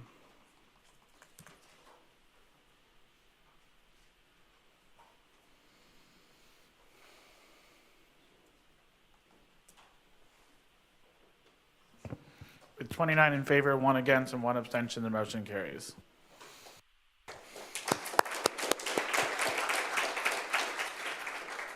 Moving into section 8, item 1, the clerk will read. Report from the student body president.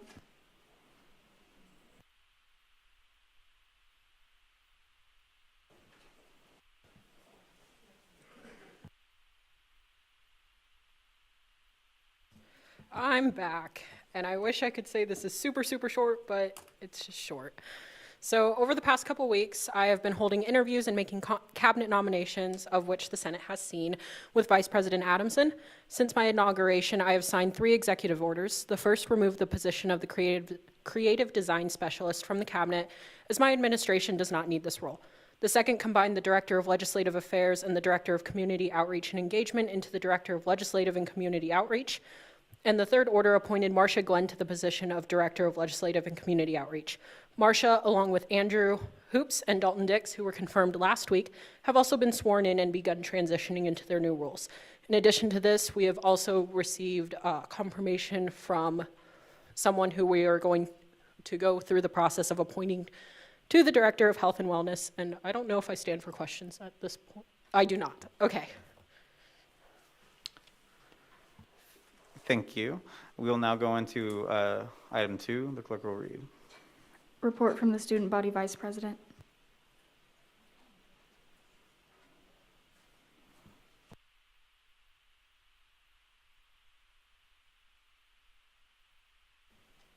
All right. So over the past couple weeks, I've been also holding interviews, unfortunately, with Olivia. I'm just joking. Since my inauguration, I've been working on goal setting. I've reached out to the accounting department to focus on finance and basically have gotten information for my upcoming treasurer. Overall, we've just been jumping into the roles. I've been trying to get to know people better. I've read through the Constitution, or the big 105-page document, twice now. So, yeah. All right. Thank you. Going into the last items, item 3, the clerk will read. Report from the Speaker of the Student Senate. Hi.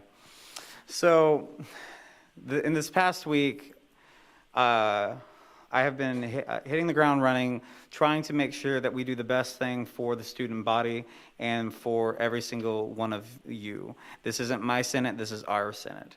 And going forward, I am very, very excited for all of the chairs that we have, the team that we have created tonight, that you asked all of the great questions. I want to also say that I'm very proud of all of you asking the hard questions, asking the questions that need to be done, and staying civil in this whole entire process.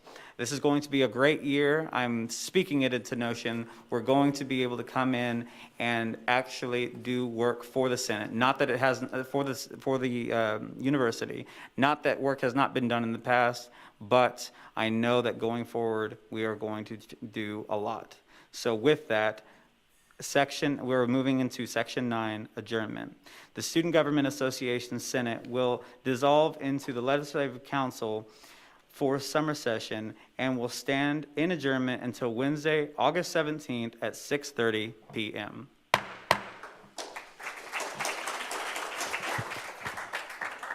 I apologize. No, you're fine. Senate chairs, I need you to stay behind before you leave.